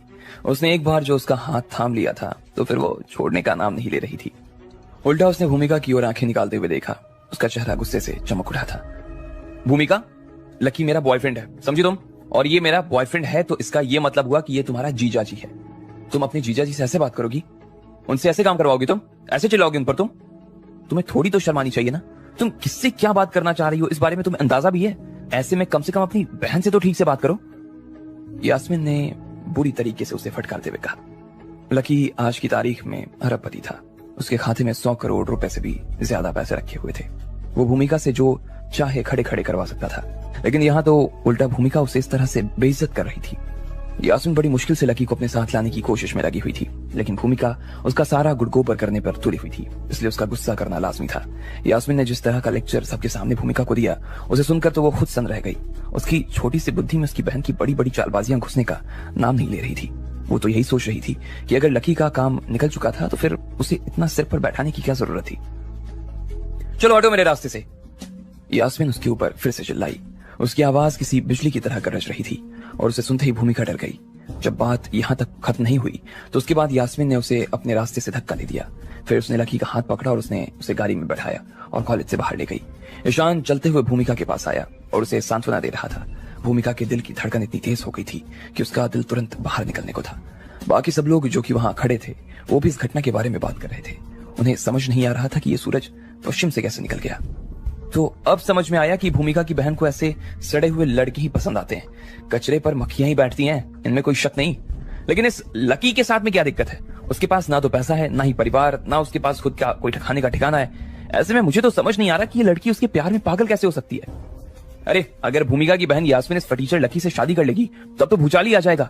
ये बदकिस्मत लकी इसकी बहन की सारी प्रॉपर्टी खा जाएगा। मुझे तो लगता है कि अब भूमिका का पूरा परिवार खतरे में है। वो लकी जैसे इंसान को अपने घर के अंदर आने भी कैसे दे सकते हैं? जब बाकी लड़कों ने देखा कि लकी को उनकी नाक के नीचे से लड़की उड़ा ले गई थी तो उन सब की जान हलक में आ गई थी। उनके शब्दों में उनकी जलन साफ नजर आ रही थी। किसने कहा कि मेरी बहन लकी को डेट कर रही है? बताओ मुझे। तभी अपनी बहन को बचाते हुए भूमिका बीच में ही कूद पड़ी। बाकी के लोग उसके बारे में और उसके परिवार के बारे में जब ऐसी बातें कर रहे थे तब भूमिका को बिल्कुल अच्छा नहीं लग रहा था और वो बीच में ही कूद पड़ी थी। और साथ में उसे इस बात का भी डर लग रहा था कि अगर ये बात उन लोगों के दिल में घर न कर जाए कि उसकी बहन लकी जैसे फटीचर के साथ थी, वरना उसकी जो साख इन लोगों के बीच में बनी थी वो गिर सकती थी। इसलिए वो अपनी साख बचाने के लिए बीच में ही कूद पड़ी। हाँ, लेकिन अभी तुम्हारी बहन तो ये कह रही थी ना कि वो उसके बॉयफ्रेंड को ढूंढ रही थी। एक खिलाड़ी ने भूमिका से पूछा। हाँ, और वो इसलिए लकी को अपने साथ नहीं ले गई क्योंकि वो उसका बॉयफ्रेंड था। क्या वो दोनों एक दूसरे के साथ नहीं थे? देखा नहीं, वो दोनों एक दूसरे से कैसे चिपके जा रहे थे। और तुम्हारी बहन सिर्फ लकी की वजह से तुम्हारे ऊपर नाराज नहीं हुई। तुम्हें क्या लगता है हम अंधे हैं, हमें कुछ नजर नहीं आता? बाकी लोगों ने भी भूमिका के सामने मुंह खोलना शुरू कर दिया था। अच्छा, तो तुम्हें लगता है कि वो आदमी इतनी आसानी से मेरे घर में घुस जाएगा? मुझे लगता है ना कि या तो मैं और मेरी बहन बहुत अच्छी एक्ट्रेस हैं या फिर तुम लोग सारे के सारे गधे हो। भूमिका ने कहा। एक्टिंग? ये भूमिका क्या बोले जा रही थी? कुछ लोगों को उसकी बात बिल्कुल समझ नहीं आ रही थी, तो कुछ लोगों को लग रहा था कि वो पागल हो गई थी, उसे सदमा लग गया था। कुछ लोगों को ऐसा लग रहा था कि उसने सच में सबको पागल बनाया था। लेकिन पागल बनाया क्यों था ये किसी को समझ नहीं आ रहा था। भूमिका भी उनकी शक्लों को देखी जा रही थी और समझ गई थी कि वो जो कहना चाह रही थी वो बात किसी को समझ में आ नहीं रही थी। इसलिए उसने चीजों को आसान बनाने के लिए उनसे कहा, अरे तुम लोगों को इतना परेशान होने की जरूरत नहीं है, मैं तुम लोगों को बताती हूँ कि माजरा क्या है। भूमिका ने कहा। वो इतनी देर तक उन लोगों को परेशान होते हुए नहीं देख सकती थी। असल बात यह है कि भूमिका ने कहा, और फिर सब लोगों को उसके और उसकी बहन के प्लान के बारे में बताया। वो बता रही थी कि कैसे उसने लकी का इस्तेमाल अभिजीत को जलाने के लिए किया था, लेकिन उसे खुद इस बात पर विश्वास नहीं हो रहा था।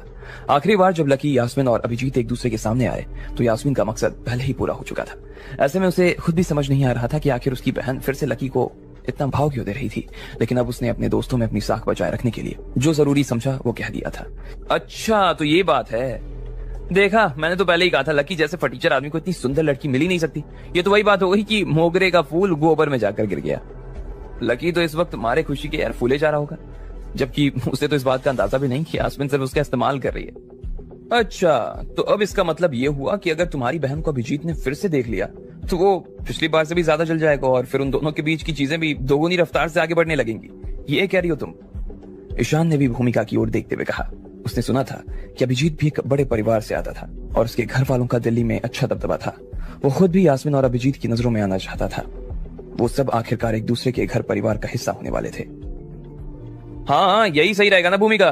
तू एक काम कर, अभी के अभी अभिजीत को फोन लगा और उसको बता कि यास्मीन इस वक्त लकी के साथ डेट पर कहीं गई है। अभी तू ही तो कह रही थी ना कि पिछली बार भी लकी अभिजीत के हाथों पिटते पिटते बचा था, तो मुझे लगता है ना कि इस बार तो अभिजीत उसकी खाली खींच लेगा। हाँ, ये सही कह रही है। ईशान ने भी उसकी दोस्त की हाँ में हाँ मिलाते हुए कहा। अच्छा ठीक है, तो तुम ही उसको फोन लगाओ, तब तक मैं जरा नहा कर आती हूँ। हम लोग बाद में उसे मार खाते हुए देखेंगे और ये भी देखेंगे कि लकी जब वापस यहाँ आएगा तो उसका क्या हाल हुआ पड़ेगा। कितना मजा आएगा ना जब वो दोनों आराम से खा रहे होंगे और इतने में अभिजीत वहां पहुंच जाएगा। भूमिका ने कहा। उसकी आंखों में फिर से एक चमक आ गई थी। नहीं नहीं, फोन तुम ही लगाओ। तुम फोन लगाओगे तो जल्दी तुम्हारी बात सुनकर दौड़ आएगा। एक बार फोन लगा लो, उसके बाद नहाने के लिए चली जाना। ईशान ने भूमिका से कहा। उसे भी ईशान की बात सही लगी और उसने अपनी बहन को फोन लगाने के लिए फोन निकाल लिया। और जैसे ही वो अभिजीत को फोन लगाने लगी थी, इतने में उसकी स्क्रीन पर अभिजीत का ही फोन आने लगा। भूमिका ने हंसते हुए गर्व के साथ वहां खड़े सभी लोगों को स्क्रीन दिखाई। भूमिका खुद भी इस बार काफी कॉन्फिडेंस में थी। उसे लग रहा था कि शायद यास्मीन का काम पिछली बार पूरा नहीं हुआ था, इसलिए उसने दोबारा लकी का इस्तेमाल करने का सोचा था। अब अगर अभिजीत ने उसे दोबारा फोन किया तो उसे लग रहा था कि वही हुआ होगा जो वो लोग सोच रहे थे। हेलो, हाँ अभिजीत, बताए क्या बात है? तुम्हें आज फोन करने के लिए फुर्सत कैसे मिल गई? भूमिका ने पूछा। वो दिल ही दिल इस बात को समझ रही थी कि उसने जरूर यास्मीन की वजह से ही फोन किया होगा। अच्छा, अगर तुम यास्मीन को ढूंढना चाहते हो ना तो सीधा उसी को फोन मिला लो ना। अच्छा, तुमने उसे फोन लगाया लेकिन वो उठा नहीं रही। अच्छा, तो हो सकता है कि किसी लड़के के साथ हो। कहीं ऐसा तो नहीं कि फिर वो उसी लड़के के साथ गई है जिसके साथ वो पहले गई थी। नहीं नहीं नहीं, मुझे नहीं मालूम। खैर तुम ज्यादा चिंता मत करो, मेरी बहन के दिल में तुम्हारे अलावा और कोई नहीं है और ना ही हो सकता है। अच्छा, क्यों ना हम एक काम करें, तुम मेरे कॉलेज आ जाओ, मैं तुम्हें अपनी बहन से मिलवाने के लिए ले चलती हूँ और फिर मैं तुम्हारे लिए उससे बात भी करूंगी आज। इतना भर कहना था कि बाद में भूमिका ने बड़े गर्व से फोन काट दिया। शानदार भूमिका, मुझे तो ऐसा लग रहा है ना कि अभिजीत सच में काफी परेशान है। मुझे तो लगता है कि आज तो लकी की खैर नहीं, मार खाकर ही मानेगा वो। ठीक है, तो चलो अब नहा लेते हैं। आज तो नहाने में भी काफी मजा आने वाला है। सब लोग नहाने के लिए वहां से निकल गए थे। जब वो लोग नहा कर निकले तो उन्होंने देखा कि एक चमचमाती हुई लग्जरी कार कोर्ट के बाहर खड़ी थी। उसमें एक बहुत बढ़िया कपड़ा पहना एक आदमी बैठा हुआ था। वो कोई और नहीं बल्कि अभिजीत था। अब आगे क्या होने वाला था? क्या सच में लकी मार खाने वाला था? क्या भूमिका और उसकी बाकी के दोस्त वहीं देखने वाले थे जो उन्होंने सोचा था, या फिर आज उन्हें कुछ और ही मंजर देखने को मिलने वाला था? आपको क्या लगता है, क्या